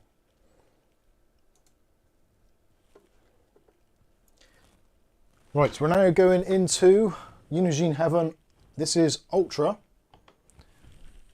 As soon as it finishes loading. Mark's Adventures added his build specs to the Discord. Oh, nice one. Thanks, Mark. Right, so let's run the benchmark. So this is, well, you've all seen this before. I'm not going to walk you through it. It's a bit boring. What have I dropped there? Oh, I was looking for that. So, what are we getting? 300 frames per second. Jeepers. Yeah, there's definitely a bit of coil whine coming from it. It doesn't seem to be utilising the GPU entirely, so, oh yeah, actually there is 99%. 65 degrees. And drawing 186 watts. Ouch. 192. Yeah, there is a little bit of coil whine coming from it now, but then we're at 300 FPS. So that, I guess, is to be expected. That looks smoother than a baby's butt. It really does. I'm not sure how it's coming out for you guys, because obviously the 30 FPS limit. But there we go. That is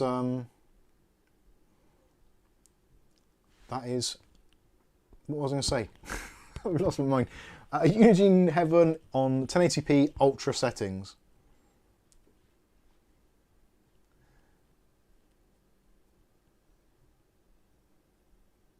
Yeah, I can actually hear the coil whine from here. So I'm sat at my table, and the PC is about, I don't know, 6 foot away. The side panel isn't on, but I can hear a little bit of coil whine.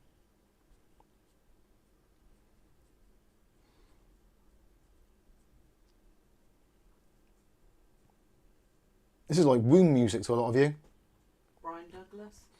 Brian Douglas, my A770 struggles with Just Cause 4.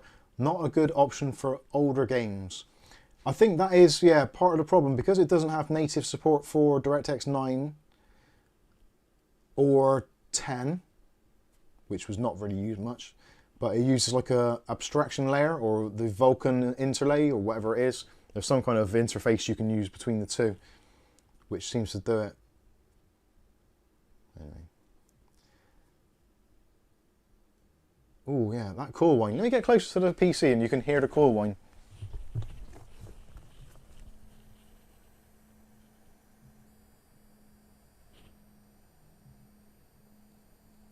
Not sure if you can pick that up. I can hear it in here as well.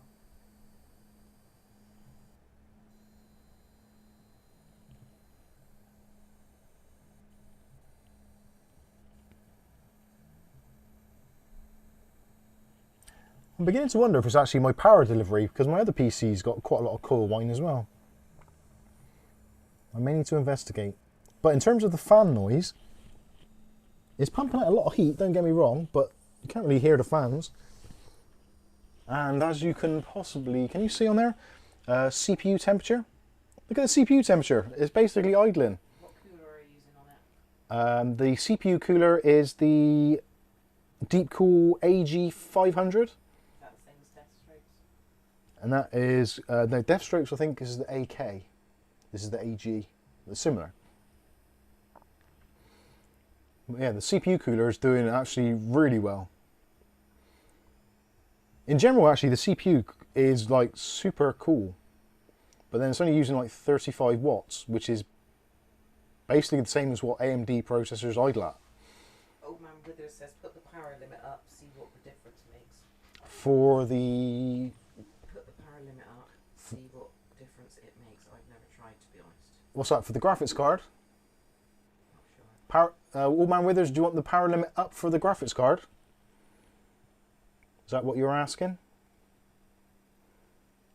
Well, you're going up against Carrie Holzman tonight, apparently. Yay, Kerry Holzman. So there's our score, 6,790 for Ultra. Average FPS, 269, nice, 0.5.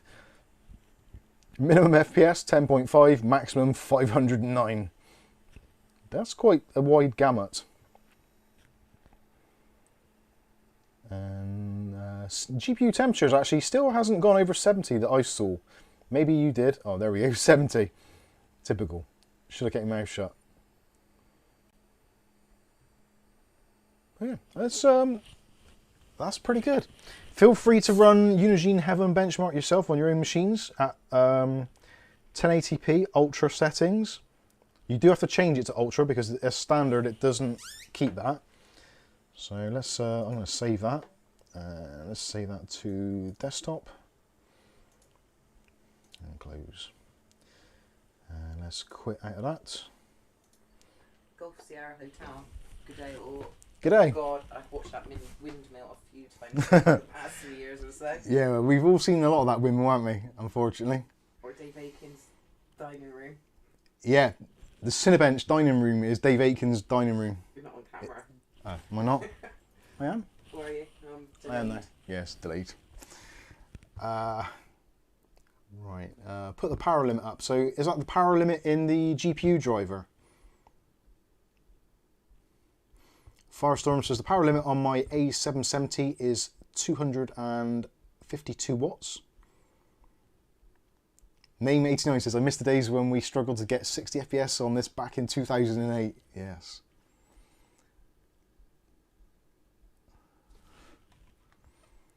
So there we go. Oh, Deathstroke saying SE214XT. That's good, actually. The SE214XT is a blinding cooler. Richard says, even though I'm surprised Mike's got the balls to go directly up against the might of Kerry Holzman live. Fortunately, we're very different streams.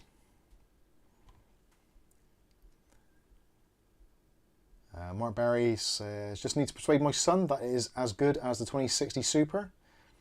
I think I would argue that this GPU does appear to be very much a kind of 3060 Ti kind of level. For older games though, it's going to suck a lot until they fix the drivers. Which actually is something which we could attempt to fix now. So I've got most of the data that I need for what I need to do. So let's go over to the PC and I'm going to install the latest beta drivers, which could make this go very badly wrong.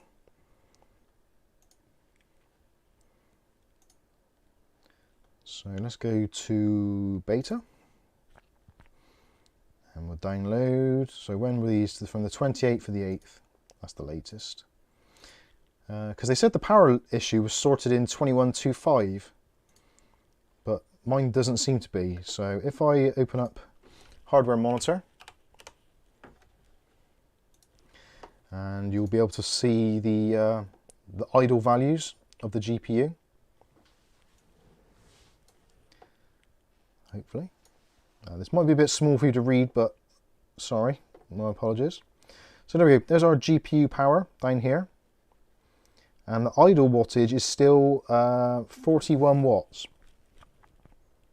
But it has dipped down to 7 at one point. But I don't know why it refuses to do that again. And I have turned on, there's a tweak in the... sorry? Alt and L. I don't know if that applies to you.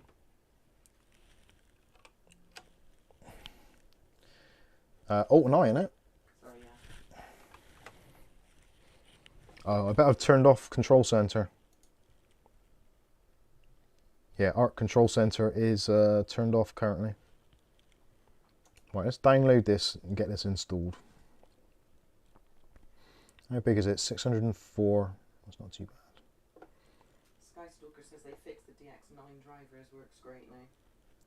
Cool, that's what we like to hear. Thank you, Sky. So let's see what options we've got now in the new beta. Oh, actually, I just realised I think Unigine Heaven's still running in the background. Yeah, it is. Oh, just that bit. I wonder if that's going to have any effect on idle. No, it would appear not.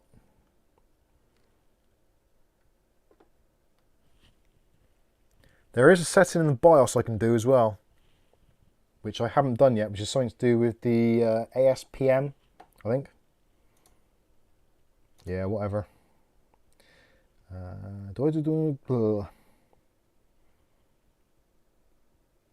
Alright, let's do clean. That'll upset things. Right, I don't think that's going to require any more user intervention for a few seconds. So let's go back to the main camera.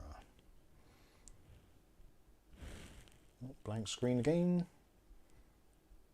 There we go. Okay. So we'll do that. We'll let it reinstall the beta drivers, then have another quick test and see if it makes any difference at all. I'm more interested in actually the idle power, because for me idle power is very important, because like Kath goes crazy if I leave the kitchen lights on, because you don't want to give those bastards our money, which is commendable, I think, and it makes sense because obviously you don't want to waste energy. But when it's something like a graphics card, it's a really hard thing to kind of quantify, because it's not like there's a light on or there's something visual or audible to say, look, hello, I'm wasting money. So actually keeping an eye on those things is pretty important. So we'll see. Putting two studio lights on instead of putting your glasses on is a bit over the top, I think. This is true. This is true. Old Man Withers is telling you how to do it now. Old Man Withers. Oh, for the power limit. Yeah. I don't know if you've done that or...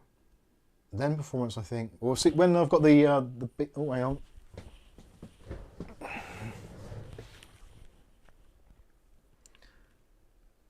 Reboot recommended. I forgot I had a touch screen. I touched the screen and it rebooted. Happy days.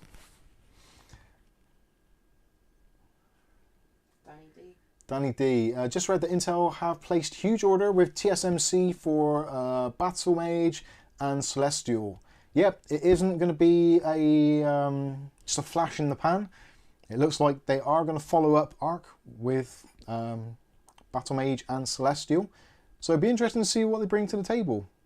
Hopefully, now they've fired or parted ways with the original GPU architect, they might actually get something done.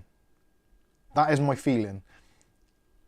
I think that wherever that guy goes, whatever he does, it always just something doesn't pan out. As we saw with Vega. Vega was a massive flop which cost AMD heavily. And potentially, if it wasn't for Intel having absolute buckets of cash, I think Intel Arc could have been that same thing. I don't think it's that bad. I'm glad I waited a few months before getting one, because I think it's, in terms of drivers as they are now, it's half decent. So yeah, I don't mind. I meant the Danny D one down a bit. Oh, Danny D, I bought the MSI Tomahawk B650 Wi-Fi because of this channel. Thank you, as it's a great board for the 7600X. I'm glad you're having better luck than I am, because mine's been an absolute pain in the balls. It's been, although touch wood, it's been alright, but earlier it crashed, and I'm right before the stream. Literally before the stream started, and that's the last thing I want because it gives me chest pains. It's not good. Dutch Jan posted there. Heaven scores. Dutch Jan RX 5700 XT Heaven score 4104 FPS. That's actually pretty decent. The 5700 XT is a great card. I've got a lot of time for that card. That card did me well over many years. And I only sold it because I don't know why. Lucky Man's. Lucky Man's posted another one. Hang on a second. Oh god. Unigine Heaven. Is that Ultra? Yeah. 7087. So what did we get? We were 6,900, was it?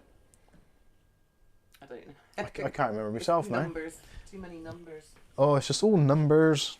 Right, let's go back over to the computer. And luckily I saved it because I'm kind of clever in that respect. So we got 67,090. And what was he got? 7,000? 787. So that's not far off against and actually Lucky Man's got a much better processor, although it isn't a very processor benchmark, but to be competing with a 3060 Ti, which realistically is an extra £100 in cost, that ain't bad. That ain't bad at all. Right, let's see if Arc Control Center is working with the old Alt and I. I bet I disabled it. Arc. Intel Arc Control, there we go. So this is the Intel Arc Control Center, if you've not seen it before. So this is where you can make all your updates, changes, etc. Opt into beta drivers. Yeah, hell yeah, let's do that. So drivers, current version, you can check for updates to see if you're on the latest one. So yeah, we are, this is the very latest one, March 23rd, 2023. And actually I thought the stable driver was actually that version. Right, I'm gonna have to open up the Arc thing again, just so I'm not losing my mind. So that is, so 310101, yeah, 4255. So the retail build is 2 versions behind, or 2 increments behind that. Same date, 23rd of the 3rd. I thought for some reason it was the 28th for some reason. I don't know why I thought that. So same date. So the beta driver is a couple of tweaks, so 2 modifications to it. And what have they changed? So Resident Evil performance for Counter-Strike Global Offensive. Okay. Well, that kind of makes sense. So you can go into games, there you see games, etc. Fortnite, settings. You can change the settings on the fly in the app. Performance-wise, you can see GPU core power. We're still at 40 watts. That is particularly frustrating because if I go into power, where are we? Edit power plan, change the advanced power settings.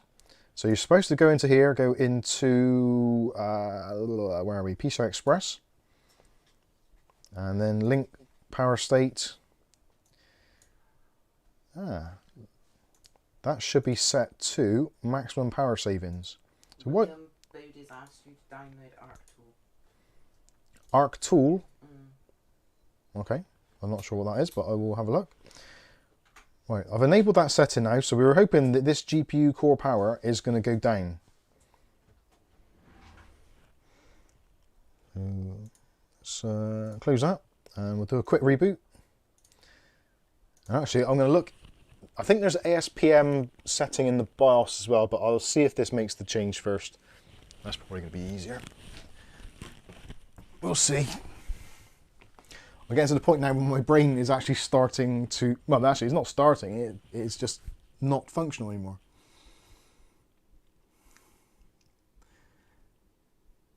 David Underhill says, waste power is not a concern where I live. I am sitting on the biggest coal deposit in Australia within 50 kilometres of the largest solar and wind farms in the southern hemisphere.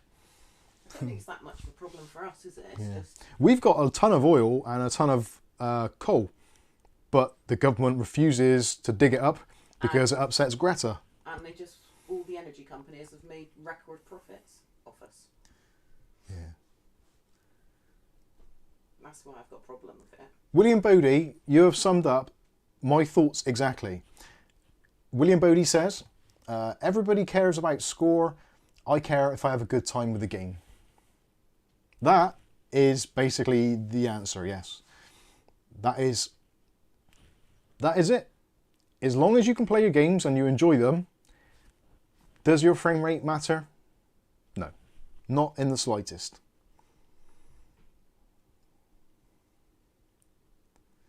So that is cool. Right, let's see what is happening with our driver now. As I scoot on over. And what do you reckon? I think I disabled Arc Control actually in the startup. You'd think it'd be in recommended, wouldn't you? Or recently used. Bloody Windows. Arc Control Center, yes. Why is it always asked for a user account control? I need to make a video on that. Oh, wait, I already did. Right, so drivers, we're still on that. Games, yeah, blah, blah, blah. CPU core power, we're still at 41 watts. You absolute bastard. Mark's Adventures is off. Cheers, Mark.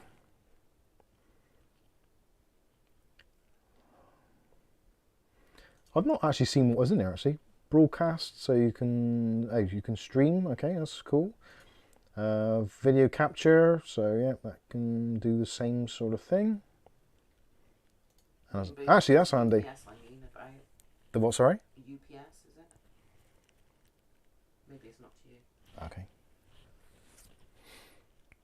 Right, that's quite handy. They got the built-in capture tool, especially if you can use AV1 60 FPS. That'd be pretty cool. And you can adjust your bit rates as well. Nice. Highlights, so that is your captures. It basically records those games in the background. And camera, you can have a virtual camera, kind of like the NVIDIA one. Anyway, that's okay. Right, let's... Can you do a Unigine superposition run? Yeah, we're going to do superposition.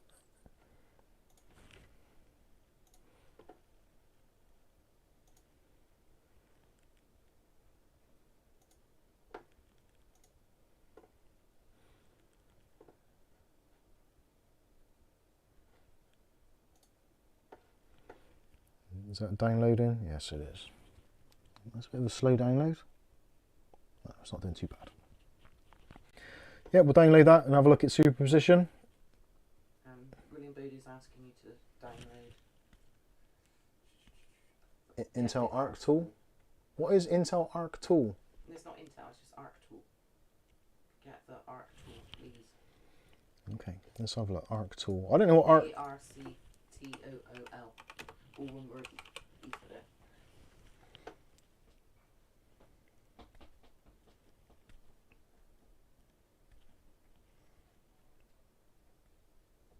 Arc toolkit.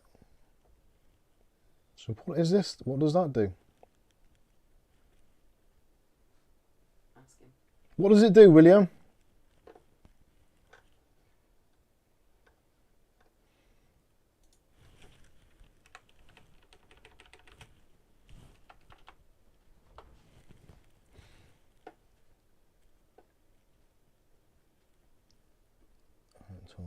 Tool. I don't know what this does. I may have to look it up. Let's open this. Come on. You can do it. A bit of a slow download, he means, while downloading 1.2 gig in less than 10 seconds. Yeah. First world problems. Gotta wait for it to unpack now. Boom. Considering this is only a £125 processor, it's actually quite snappy. You can get the watts down plus more FPS from it. Oh, what, Arc tool? Mm.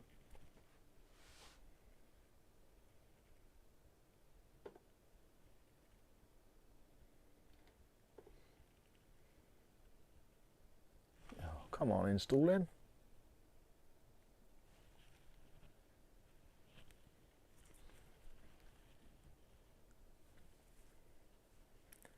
Come on, anytime today. Golf said the Arc Toolkit is a set of accessibility tools which aids developers in identifying accessibility problems and features for the WCAG 2.0, WCAG 2.1, EN 301, 549 and Section 508, so it says. That sounds really useful.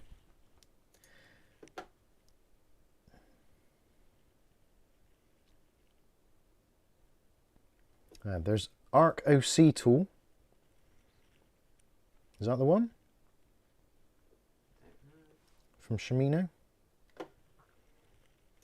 Hang on, we'll find out. Right, let's have a look at the benchmark. So we'll do 1080p medium. Is that what we're doing? Or are we going for the 1080p extreme? Let's go extreme. What the hell? DirectX, and let's run. Arc tool is a third-party overclocking tool, only seems to work on ASUS boards. Oh, I've got an ASUS board. That's all right. Happy days.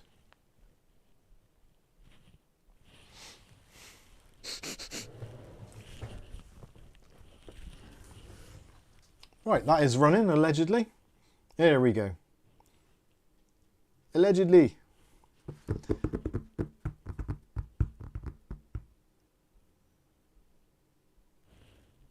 better mute that. Oh yeah, mute audio.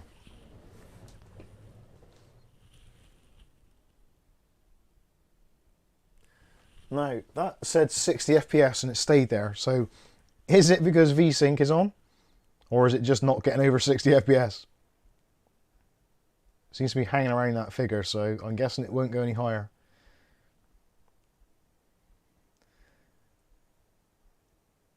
But is that intentional? I didn't see a setting for VSync. Did I miss that bit? Was I being stupid there? Possibly. Card seems to be throttling a little bit. Down to 2300 megahertz rather than the usual 2.4 or 2400. Oh, there we go. Boosted back up a little bit then quickly. Oh, there we are, 2400 again. Ah, there we go. We're going over 60 FPS. Woo! RAM usage through the roof. Yeah, where's RAM usage? So we're 4.4 gigabytes. Although system RAM 8.5 gigs. This is a very pretty looking benchmark, I must say. Mug of tea, that must be Mike's pad. Yeah, you never have enough tea. Hint, Kath. Shut up, you never have an empty cup. Well, it currently is. Get to work, woman. I'm going. Who let you out of the kitchen? Oh, you've disturbed the cat now. Oh. Hey, Flamey. So, it's still actually very quiet, the graphics card. It's not making a lot of noise, and it seems the coil whine has virtually disappeared. Look at that CPU just sipping power at 25 watts. I think, as far as generational stuff, I think AM4 was really good, but I think AM5 has a lot of catching up to do before it gets anywhere near as good as Intel's 12th and 13th gen parts. Which I never ever dreamed that I would say.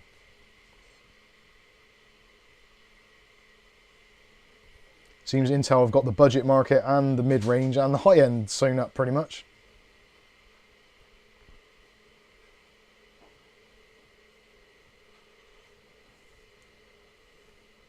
Oh, we got 71 degrees on the GPU.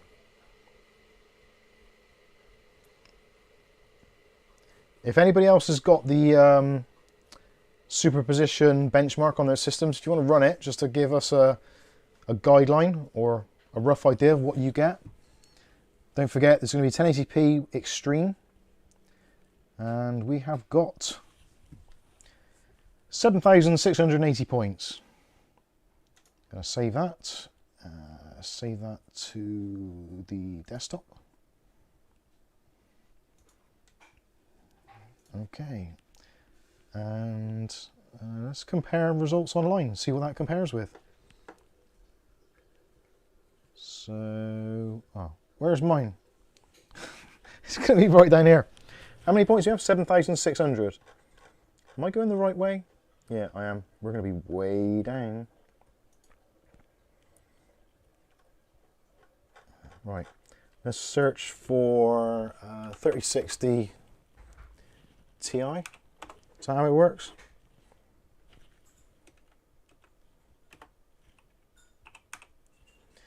.3060 Ti.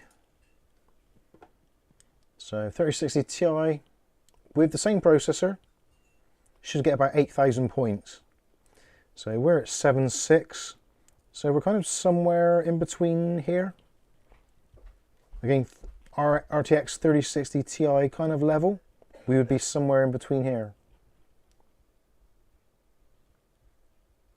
Let's see if Arc is in there. Intel Arc. No, there's no Arc A750 because I haven't submitted it, I guess.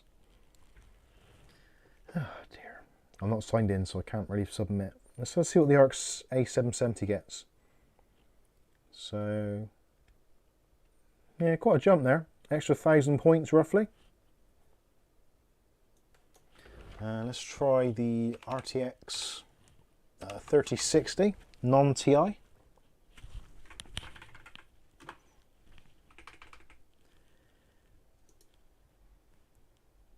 So yeah, that's quite a lot behind actually.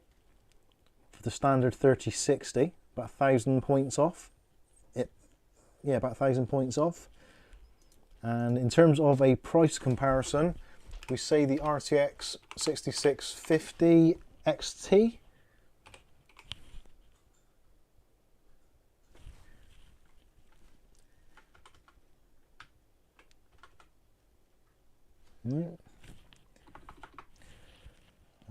Radeon RX. It's better. So we are looking for, what are we looking for? Where's the 60? do they have space? Yeah, they do. So 66.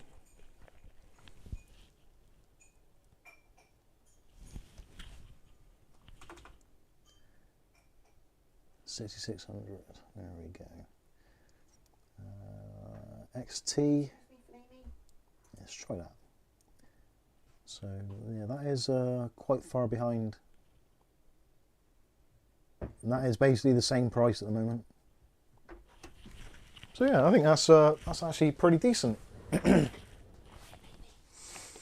So there we go. It's happy days.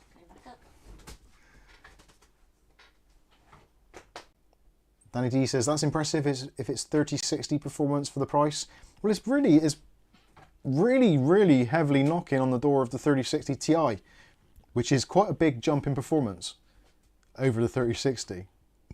And the fact that it's beating the RX 6600 by, again, a reasonable margin, price-wise, I think it's really impressive. And if it can only get better, then yeah, that is going to be pretty darn cool. I'm tempted to run CSGO, but I don't know whether that is a good idea, being there's no benchmark in it, and it's potentially going to be lots of Russian kids on there screaming and cussing. But I suppose I could run offline map, which might be work. That might be a good idea. We'll see. David Andrew says, not buying any more bits until I sell my second PC or win the lottery. Good luck if you do. I'm thinking either AM5 or 13th gen Intel for next build. I don't know how many years, months, weeks I have left, so want something new. That is a good way of looking at it. T_NK. Hi Mike, got a PC off you, working amazing, mate. Oh, very, very glad to hear it. Was that the one tonight? I'm interested to see. Now this is live, so this could all go very badly wrong. If it's yeah, I'll be interested to see if it is the one I sold today. That was the little Cooler Master NR200p system, which was actually very cute. And Kath doesn't like PCs. But even she said when I set it up in the other room for him to see, she said, "Oh, I really like that PC. It's very cute." It does look very cool. It does look very cool, actually. I'm even tempted possibly to get the NR200 Max at some point. Although saying that, I don't know whether I've got the stomach for another ITX motherboard quite as soon. I am seriously considering some Gigabyte or ASRock boards though.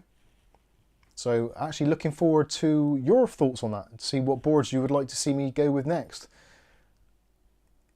I'm kind of almost thinking I might go with a Gigabyte or ASRock board in the streaming PC. Get rid of the MSI. Potentially if there is an issue with the USB port, it'd be nice to swap it over and see what new ASRock stuff is like.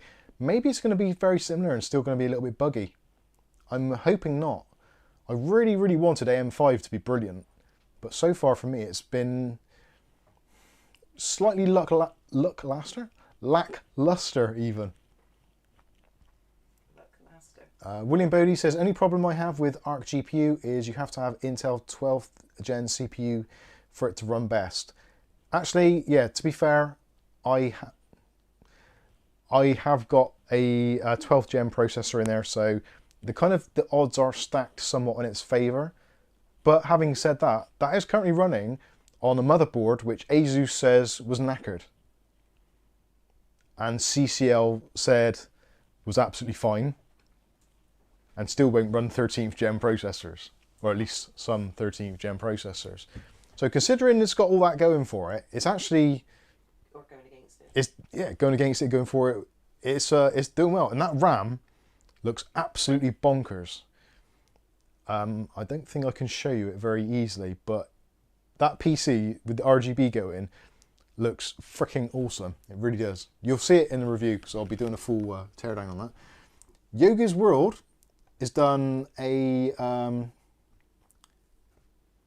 wow, it's done a superposition test, 1080p extreme, and got 7,600 points on a 2080.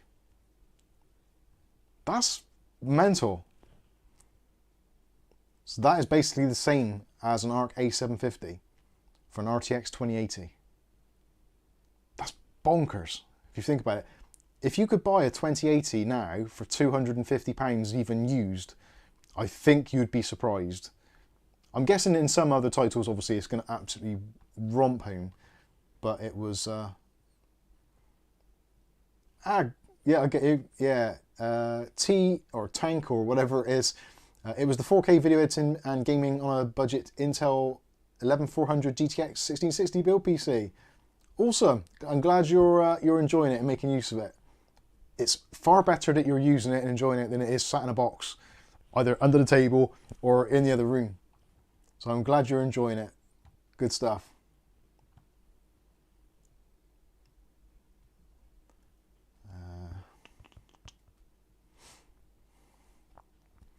Tim Wills, MSI B550 Gaming Plus will not run games at XMP. Should do. MSI B550 Gaming Plus was possibly one of the most stable boards I had. And that was in the stream rig for absolutely donkeys and run like an absolute dream. Even with DDR4 4000 RAM. So you shouldn't be having too many issues with that. Maybe jump on the Discord and we'll maybe see if we can work out what's going on. Kath will put a link in the chat for Discord if you want to join up. David Undrill says, I was on dialysis 2 weeks ago for 3 days. Bad reaction to a med. Ooh. Oh dear. Ordinary Dude says, I can recommend the ASRock Z690M-ITX AX board. Works great and is super cheap. Not for overclocking, but for everyday use, it's perfect. I do still need to find a board for the 13500. I really need to get a build done on that because it's just sat on the shelf wasting away. And that is a great CPU. I really need to make use of it in something. But hopefully if I can get this Intel Arc system done, potentially put it up for sale. And then I'm kind of tempted to get an Intel Arc card from ASRock, their version of it. See what that is like. Not that there's anything inherently wrong with the Intel Arc. I am quite attached to it really. But it'd be interesting to see what the ASRock version is like.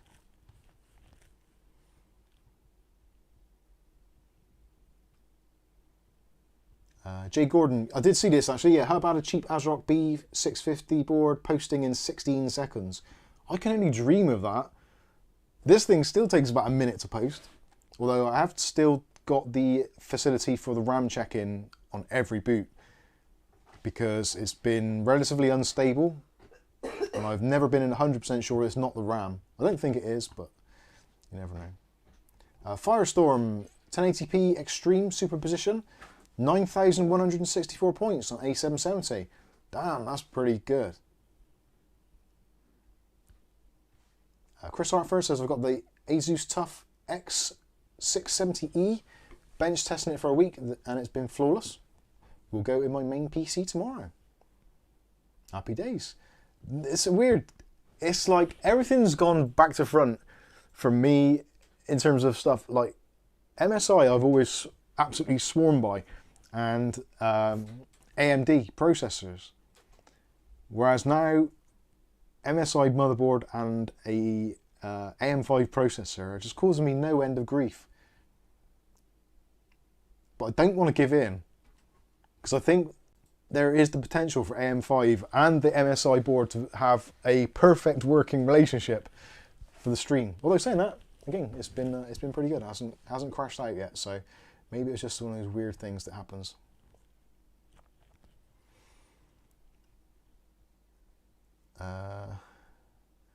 William Bodie said, did try the Unigine Superposition and got 12,044 points. Jeepers. Was that an Ultra? Or Extreme? That sounds well, that's insane. Good stuff. Hey Mike, do you know any good quality microphones for the price? Depends what you want. If you want a condenser or whether you want like a USB desk mounted one.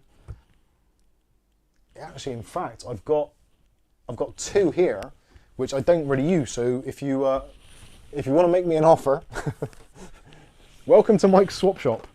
I've got the Assuming it's local, so. well, yeah, if you're local, I've got the Boya BY-PM 700 SP. That sounds amazing, but it's like a 200 quid microphone. Or you got that one, which is wired and wireless. Reviews have been done. Done reviews on both of these. So if you check out the channel, do a search for these two mics. If you like either one of them, you like the sound of them, drop me a message, and I'm sure we can sort you something out, because they're literally sat on the shelf doing nothing. Because I don't like using these USB mics. I prefer to use a lavalier. Although saying that, if you want a wireless mic, I could probably hook you up with something. Yeah, go into Discord or Facebook Messenger, whatever. However you got hold of me before is probably absolutely fine.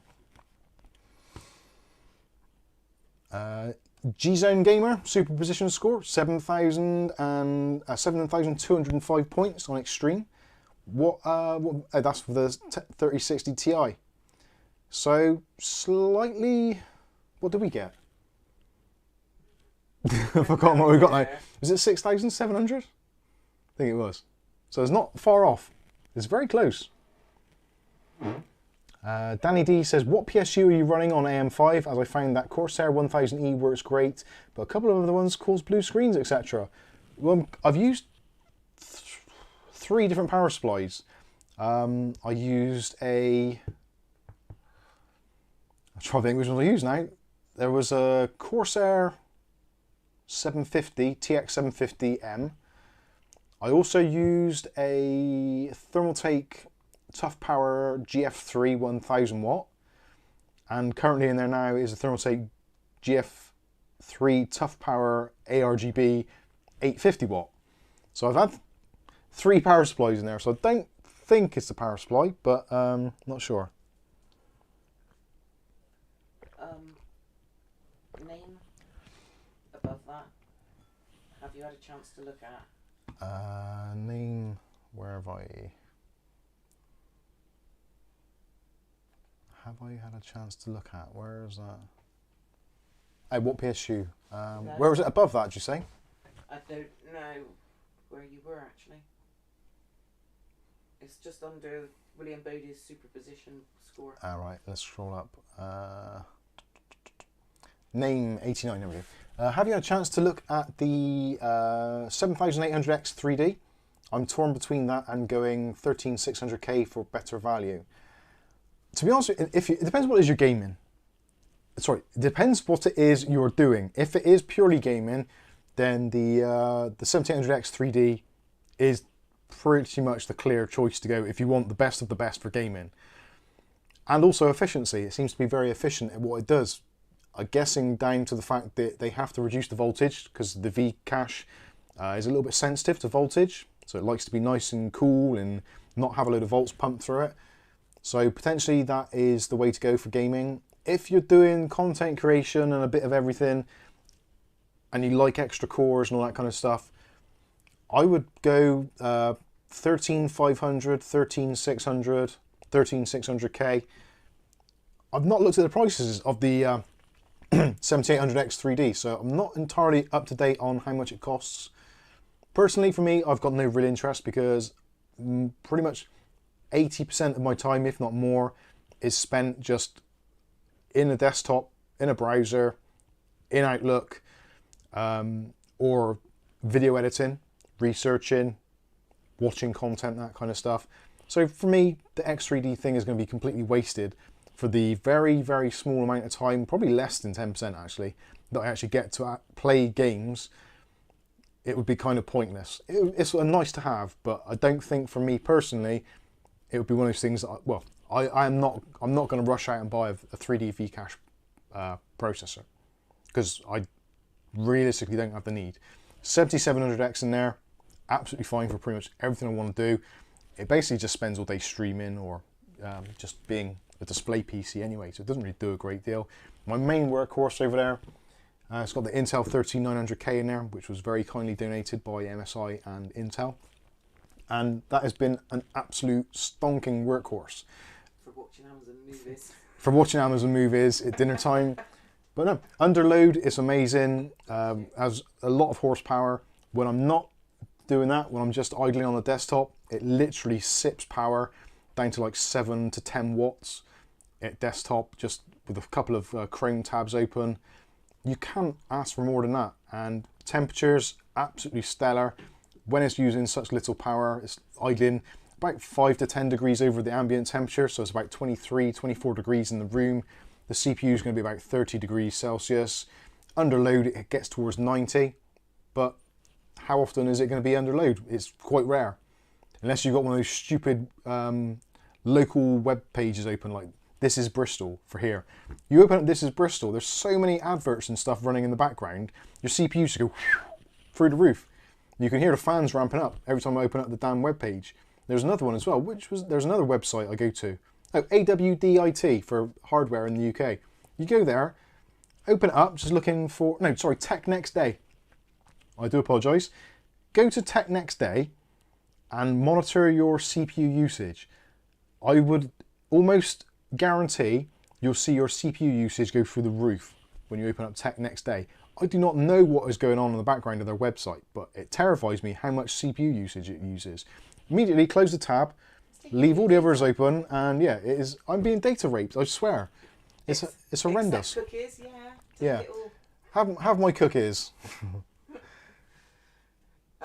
Mr. Whatever wants you to recommend clocky key. What's it? Thanks, William. Which one? Oh, wait. Keyboard. Mr. Whatever. Mr. Whatever. What was whatever? Oh yeah, there we go. Any recommendations for a Thocky keyboard? Yeah, funnily enough, actually, the one I got from whatgeek.com, which was the EpoMaker GK980 Plus with the Skyloon, yeah, EpoMaker Skyloon GK980 Plus. On its way, but it's not out yet. The review is out very shortly. I did an intro on it on one of the live streams, and yeah, it's great. It's got Gateron optical yellows. They are pre-lubed from the factory. I found that I actually lubed them myself after with a slightly thicker grease, and it removed all of the ping out of the springs pretty much. And yeah, it's got a really nice kind of thocky feel to it, I think, personally. And it's not got any like tactile bumps, so it's a linear switch, optical as well. So it's very, very accurate, and yeah, I think it sounds amazing. Wildlife Snapper 1 says, I'm late as usual, sorry, good evening, no problem, just glad to have you here.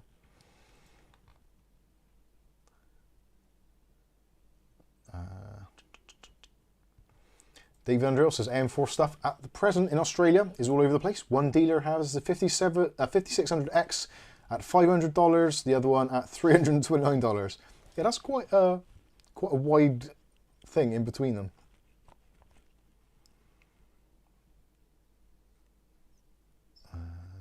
Ugly Bob's got 7,131 on the 3060 Ti. So, what did we get? Did we get 7,600? Or is it 6,700? I'm really confused now. That's Bob's fault. Hashtag blame Bob for giving me too much sugar. The Trojan's with us says, morning all. It's Happy Easter for those of you in Australia. Clearly it's Australian morning now. TNK, that Boya PM500 sounds absolutely mint. How come you don't use it? I don't use it because I don't. USBs. Yeah, partly I've run out of USBs, and because it's such a big microphone that it's, yeah, I just didn't like it on the desk. This place is tiny. There's not a lot of room for anything, so to have like a microphone with quite a big base, which takes up like a tenth of the desk space, is a bit of real estate that I can't really afford, and because it's quite heavy, I'd have to mount it overhead, which I'm not keen on doing, because my DIY skills suck, so I potentially might have it landed on me. David Aiken says, oh Mike, your A750 smashed both mine and Ugly Bob's 3060 Ti, over 500 points more. Oh, cool. Considering this like £100 cheaper, roughly, that's cracking. And you can't even buy a 3060 Ti at retail price anymore anyway, even if you wanted to. So, yeah, that's pretty cool. I am quite happy with it. It's for the money, for £250, which I think was actually more than what I should have paid because there was other discounts and offers on. I could have got the ASRock version for £225, but I kind of bottled it a bit. I thought for the extra 25 quid, let's go with the Intel version, see what it's like. And actually the ASRock version, the OC, what is it? I'm trying to think, there's a model they do. Can't think what it is. But theirs is actually overclocked a little bit as well. So that is 2400 megahertz. I think theirs is closer to 25. So it's got a little bit of a speed boost as well. Trojan says, kids are doing an Easter egg hunt whilst I was in Mike's live stream. Wow, awesome. Freedom House, how you doing? Glenn sent his girls out for an Easter egg hunt this morning. I need to find out it was tomorrow. Excellent. Hyrak Chatterjee says, hi Mike and Kath, I am digging these live shows. It's a nice way to communicate on the go.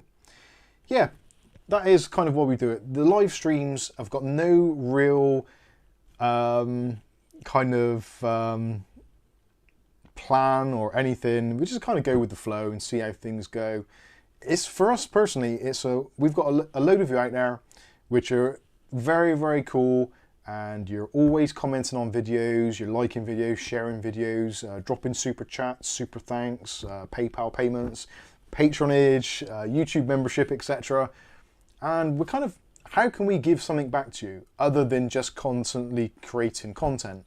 So having a kind of live stream where you can have a little bit of a two-way conversation to some extent and get involved and meet other members of the community and feel like you're part of a bigger family, a bigger online tech family, it's kind of cool. So we are the kind of the conduit, really, for you lot to all have a chat to each other and discuss things. And yeah, and the disco, the disco? You can have a disco in there if you want. The Discord is for everybody else. So during the week, it was great actually. The Discord when we started up was when the kind of COVID kicked off, the lockdowns, etc. We started just before COVID, so we had a little bit of a head start. But it was great because loads of people were kind of all around the world, all a bit scared, all a bit lonely, and all that kind of stuff. So it's somewhere cool to hang out and just be amongst people with potentially similar situations and interests. So yeah, it was very cool, and it's kind of gone on from there. So yeah, it's always good fun, and also Seema Knight always posting deals in there. You can tell when he's not about because the deals room is getting more and more empty. So it's very good. There's a super chat from Ugly Bob, who I'm not allowed to make a Discord moderator because he drinks far too much and would start banning everybody. There's a £2 super chat. Discord, Discord, Discord. Yes, close. Thank you very much, sir. Nick Barnes says, doesn't the NR200 Max include an AIO? Yes, it does. It does. I didn't have the Max version, I only had the P version. David Aiken says, Mike, the N200 Max is 350 quid. You really thinking of getting one? I don't know. That's like 350 quid is a lot of money. I know it comes with a very, very cool power supply, nice AIO and all that kind of stuff, and it's got more room in it, but 300 quid, 350 quid for a little case, I don't know. It reminds me of the NZX TH1 all over again. Glenn says it's the Challenger and Phantom. Thank you. Yeah, Challenger I think was the one I was kind of angling towards.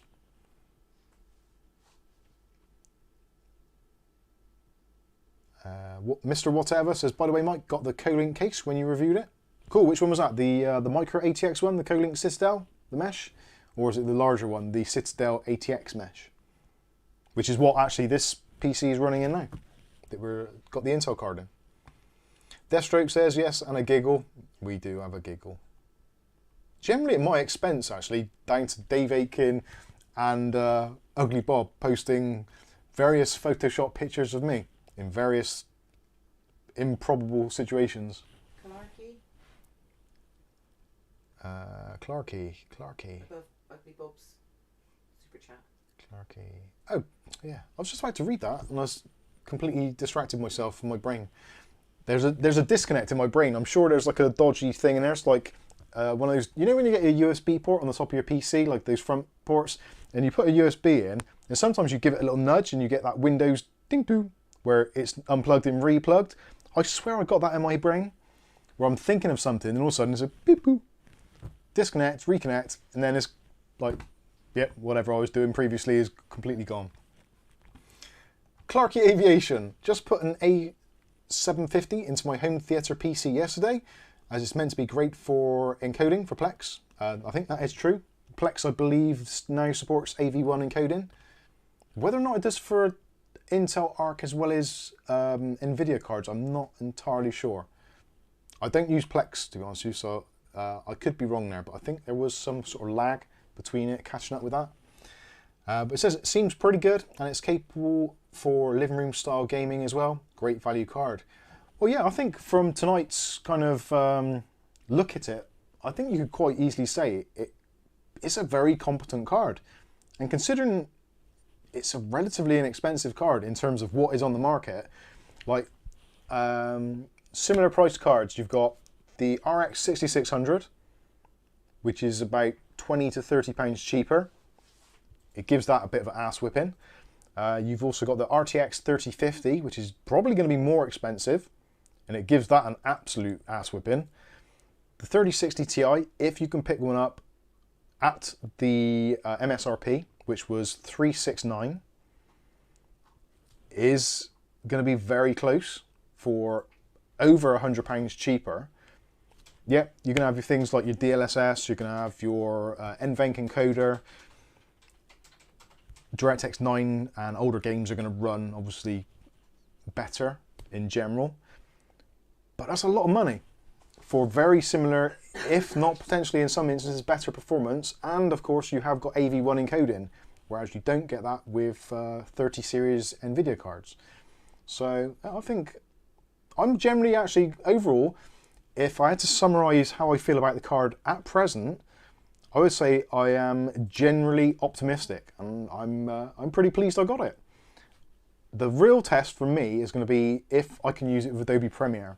If it runs well with Adobe Premiere, that's game over for AMD and NVIDIA, because an Intel processor with an Intel graphics card working in tandem in Adobe Premiere has the potential to be absolutely stunning. Quick sync and AV1 encoding at the same time, are you kidding me right now? That would be just ridiculously cool. If they pull it off, if Intel give Adobe enough money to implement it, because there's enough of a market base there, it could be absolutely stellar. But I don't think that Adobe will go AV1. I think they're going to stick to their guns and go H.264, H.265 encoding, or is the kind of the main standards. But we'll see. It'll be interesting to see what happens. So if TMK were to buy the boy a mic, do you think they can put a microphone arm on it, or would it be too heavy? Yeah, it's got a mount on it for a mic arm, but it'd have to be a reasonably good one. Like if I use one of those cheap small rigs that I've got up here for my camera, no, actually saying that, it probably would be alright. I don't know. I just worry about things. I'm a worrier. Kath will say I'm a worrier. I wake up, there's a lump or a bump somewhere that it shouldn't be. Oh my god, I'm dying. No, it's a spot mic. Like, stop it, my mouth and stuff. Yeah. My mouse isn't there, it's there.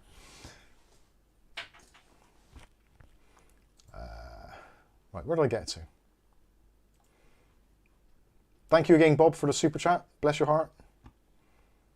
There you go. See, there we go. There is me. Is that me or is that him? That's him. Are you sure? Yeah. There's a picture of Imhotep from the Mummy movie, which I very, very regularly get compared to. I'm trying to think what his name is now. I should know because Arnold Vosloo. I should know this because I look at him every day, both in the mirror and oh shit, nearly fell off the stool, and also from my placemat when I normally have my cup of tea. squarely over Arnold's face. What do you do over his face? I put my tea over it. Oh, okay. Just checking. See the resemblance? See the resemblance. That is quite close. That is quite close, to be fair. There's some pictures on our Discord, so you can check those out if you join the Discord. David Underhill says the 3060 Ti is $250 more than A750 here. Yeah, I don't think that is... I think the 3060 Ti is a good investment in some respects. Or at least I did. I don't think it is quite so good now. Danny D says, chat, I can thoroughly recommend the Thermaltake Peerless Assassin. It's 40 Great British Pounds. Thank you very much.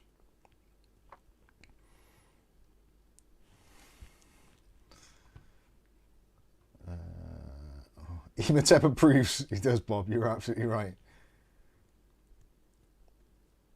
Skystalker says, I have the Blue Yeti and it is about the same size. To be honest with you, that microphone is essentially it's a Blue Yeti rip-off. Without being disrespectful to Boya, I possibly would argue the sound quality is maybe slightly better than the Blue Yeti.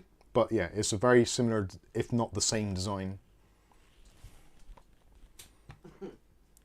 Freedom House, how is the software side of the 750? Is it really basic or decent as far as playing with fan curves, memory, OC, etc.? I don't think the memory overclocking, that stuff, and the fan curves is much to write home about. And to be honest with you, in terms of fan curves, the only thing I would suggest with this, which I potentially might change, is to actually increase the fan curves, because it's basically silent. And I would be reasonably happy to keep it under 70 degrees Celsius, just because of you could, but it would make it a bit noisier. Ordinary Dude says the A380 is perfect for Plex or another HTPC rather. Ordinary Dude says, Mike, you need to learn to use DaVinci Resolve. Adobe does not support AV1 with NVIDIA cards at this point, though their Intel support is lagging. Yes, I've installed DaVinci Resolve. I need someone to sit with me and go through my work process or my video creation process who knows DaVinci Resolve and kind of give me the grounding. I was lucky enough that previously when I started using Adobe Premiere, I had no idea whatsoever. And I was very, very lucky that there was somebody I worked with that used it on a regular basis and they just said, right, this is kind of how you do this, how you do this, this is how you do this. And you just learned bit yeah. by bit. And I did it bit by bit as I needed it. It was great. Because you didn't do daily ones then. So I would love to learn DaVinci. I really would. It would make my life a lot easier. And cheaper. And cheaper, yeah, because I could save a fortune. So if there's anybody in the Bristol area who is good with Resolve and wants to spend some time with me going through my work process to edit a video, help me out. I will gladly pay for that privilege if you're interested. Stuart Cleary has got a €10 super chat. Thank you very much, Stuart. Bless your heart.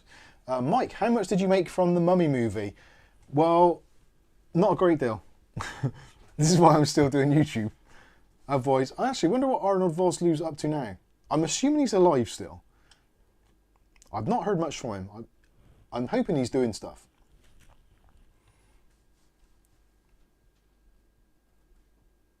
David Aiken says 3060 Ti is discontinued. Prices are basically a free-for-all. Yeah, they are. Mike has the Book of the Dead. Yes, I do. I read it every night before I go to bed. Very interesting.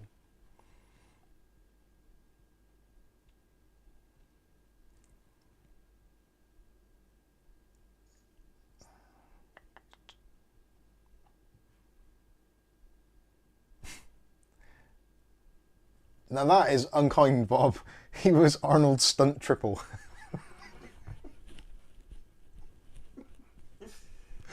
Take the chocolates away from me, Kath. Bob said I'm a fat bastard.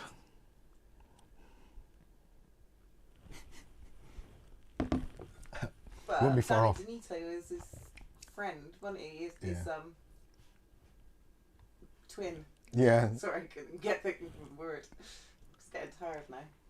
Right, okay. I think I've come to the point of exhaustion. So if there's any last minute questions, please feel free to do so. We're going to go till 11 o'clock. So another 4 or 5 minutes and then we'll call it a day, I think. Unless there's something particularly interesting that I have to answer or to rant about. David Underhill says, DaVinci Resolve is great, I use it. But that doesn't help mine. Yeah, doesn't help me. I have tried it, I just don't understand. I don't understand Premiere either. Yeah, Premiere, I have to do on it. With Premiere, it's great because I just go into the panel saying, in the edit section, with captions and whatever it is, and I can basically do everything in there. My timeline editing is very basic, so literally I just grab my clips, put them all in the bin, and then just drag them onto the timeline, go along, chop out bits, do a bit of zoom in, contracting, maybe a few fades between things, a couple of overlays for B-roll, the occasional fire explosion or glasses on. There'll be more of that coming soon. And that's a kind of little bit, that's kind of basically what I do. I don't really do a great deal else. I don't do any colour grading because I don't really know how to. So it's not that we know how to use Premiere. I get by with Premiere.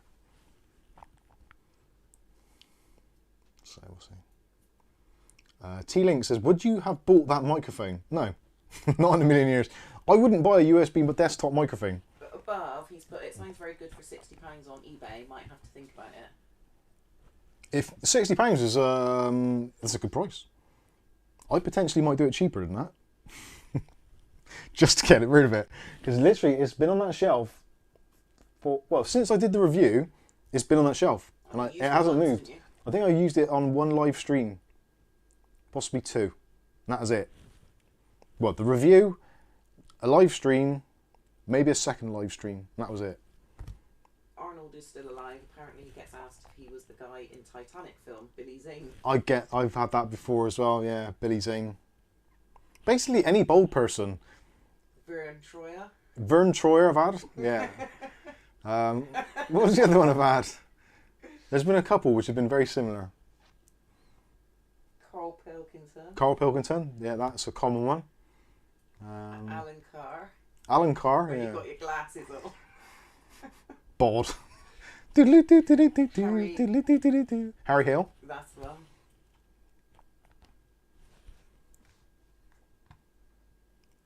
T-Link says, maybe then if we're doing a little deal. Yeah, definitely. Well, as soon as you've had a PC off me before, I should be able to do something for you. Aletta says, I'm using DaVinci Resolve as well. Christ, what's the world coming to? Aletta's editing videos. Hold the press. Uncle Fester, if I black your eyes. Yeah. Angel would be better. John Grammaticus, GPU are a little expensive with GPU prices. They are, but this is what we've done on tonight's stream. We've shown that it's £250 or even £220 can get you a really, really good GPU, which is actually pretty cool. Definitely very quiet and performs pretty well. And it seems if there is going to be a Battle Mage and a Celestial range, it's not like they're going to drop the ball and say, okay, yeah, we're not interested anymore. Forget the drivers, forget the updates.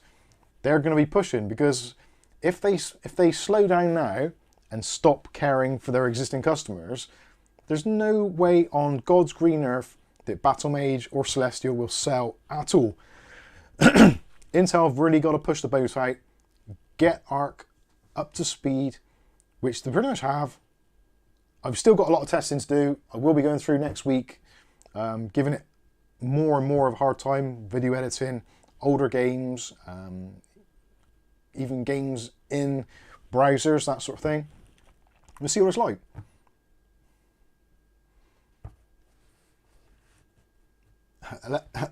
Aletta says, DaVinci Resolve is so easy, even an Aletta can do it. I need to learn it.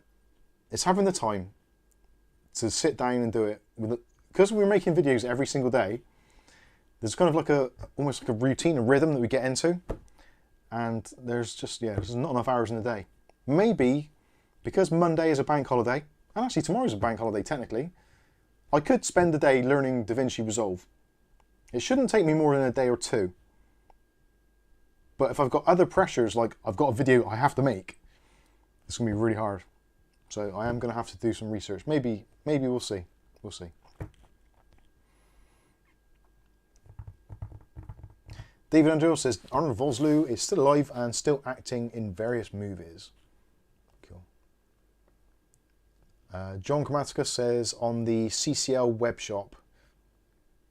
Yeah, you do have to shop around for GPU deals. If you're not sure where to get a GPU deal from, head over to our Discord. There is a specific room called Bargains No Chat. And it's just full of deals, especially for UK-based people as well. Sorry about those outside of the UK, but occasionally they do come up to other countries. There's other people that do post the occasional deal for the US and Australia, etc. There's actually starting to be quite a few Australians in there. So we've got David Underhill, we've got oh god, names are escaping me. Ignore it. There's people. There will be deals to be had. William Bodie says, I had a question up there. Oh, I didn't see that. I didn't see it either. Let's have a look. William Bodie.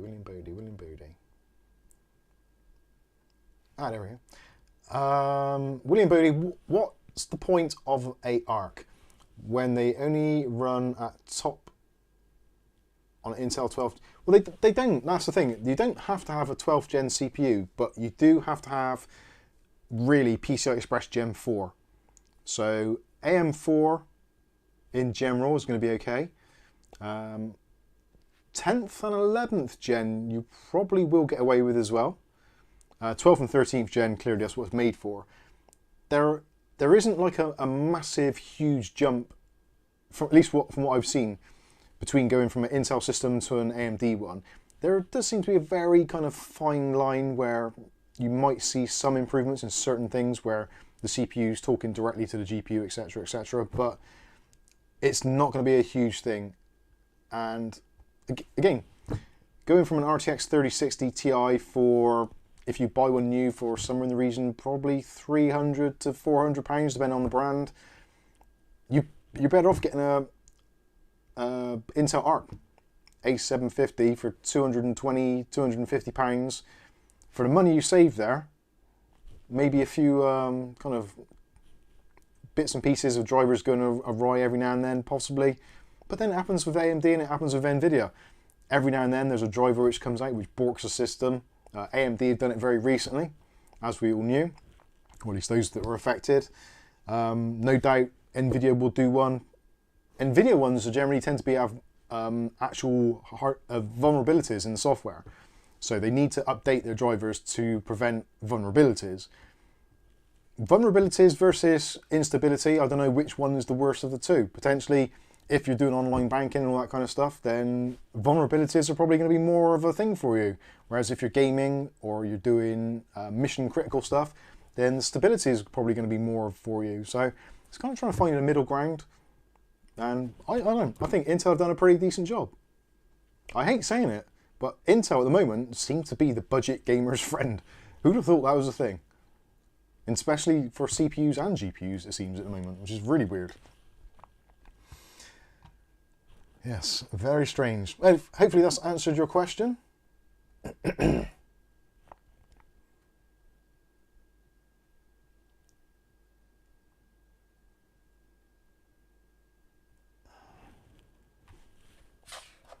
have to move that. Nick Byron says, I was thinking of an ITX build, but the PSU prices are crazy. Yeah, ITX power supplies are mental. Absolutely mental pricing. David Underhill says, A570, $200 cheaper than RX 6650 XT and RTX 3060, so worth considering. Yeah, I agree, definitely. Localization for prices are going to be all over the place. So, yeah, do shop around.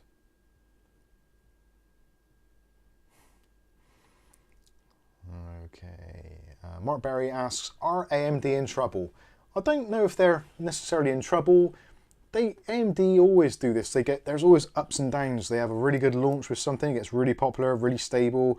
And then all of a sudden there's something which happens which upsets the apple cart. Look, in the old days you had the... Is it done on purpose to make you flip and flop? Yeah. The thing is, AMD, Intel and Nvidia are all owned by the same companies. There's 5 companies which have the major shareholders Mainly 2. of those 3 companies. So regardless of what happens, they don't care. If you shop with Intel, great. If you shop with AMD, great. If you shop with Nvidia, great. It doesn't matter. Shop with Coca-Cola and Yeah, Pepsi, it doesn't really matter because the same company is making money regardless. So it's like you having 3 children and having 3 apples. You don't care. It's 3 apples. It doesn't matter. They're all your apples. They're all your kids. They're going to get fed one way or the other. It's the same thing. Anyway, I don't think they're in trouble. That's pretty rubbish. But That was a shit analogy. I actually am feeling quite ashamed of myself for that one. that might draw attention. So. Anyway. Ordinary Dude says, not all ITX or small cases require an SFX PSU. That is actually something which is very, very much worth considering as well. The Thermaltake... Oh, I can't even think what it's called. There's a tiny little cube case from Thermaltake, which was really popular. Was it the V20? The V21? Which was the Micro ATX and the ATX. Both of those take a full-size ATX power supply. Worth looking at. Quite cheap as well. And lots of room. And pretty cool. I must speak to Thermaltake and try and get hold of one of those. Apples for dinner tonight, kids. Yep, that's it. We're rocking. We're rocking. Right, that'll do. We've overshot the time marker once more. So I'm going to say thank you very much for joining us on this Easter Eve. Hopefully you have lots of chocolates and I should say as well. And it's Maisie' birthday eve. Thank you to thank you to Ugly Bob for the chocolates and the wrappers, which we're gonna have to go and get some chocolates and put those on the wall. I think those need to go on the wall. I think they really do because they are very inappropriate and it suits me down to the grain. But thank you all for your super chats. Thank you all for smashing the like button. If you haven't already, come on. Just it's not difficult. Pick up your mouse, move it across, click on like, potentially even click on share. You never know. You might like it if you try it. Anyway, I've waffled on for way too long. It's time to say goodnight. Thank you all for watching.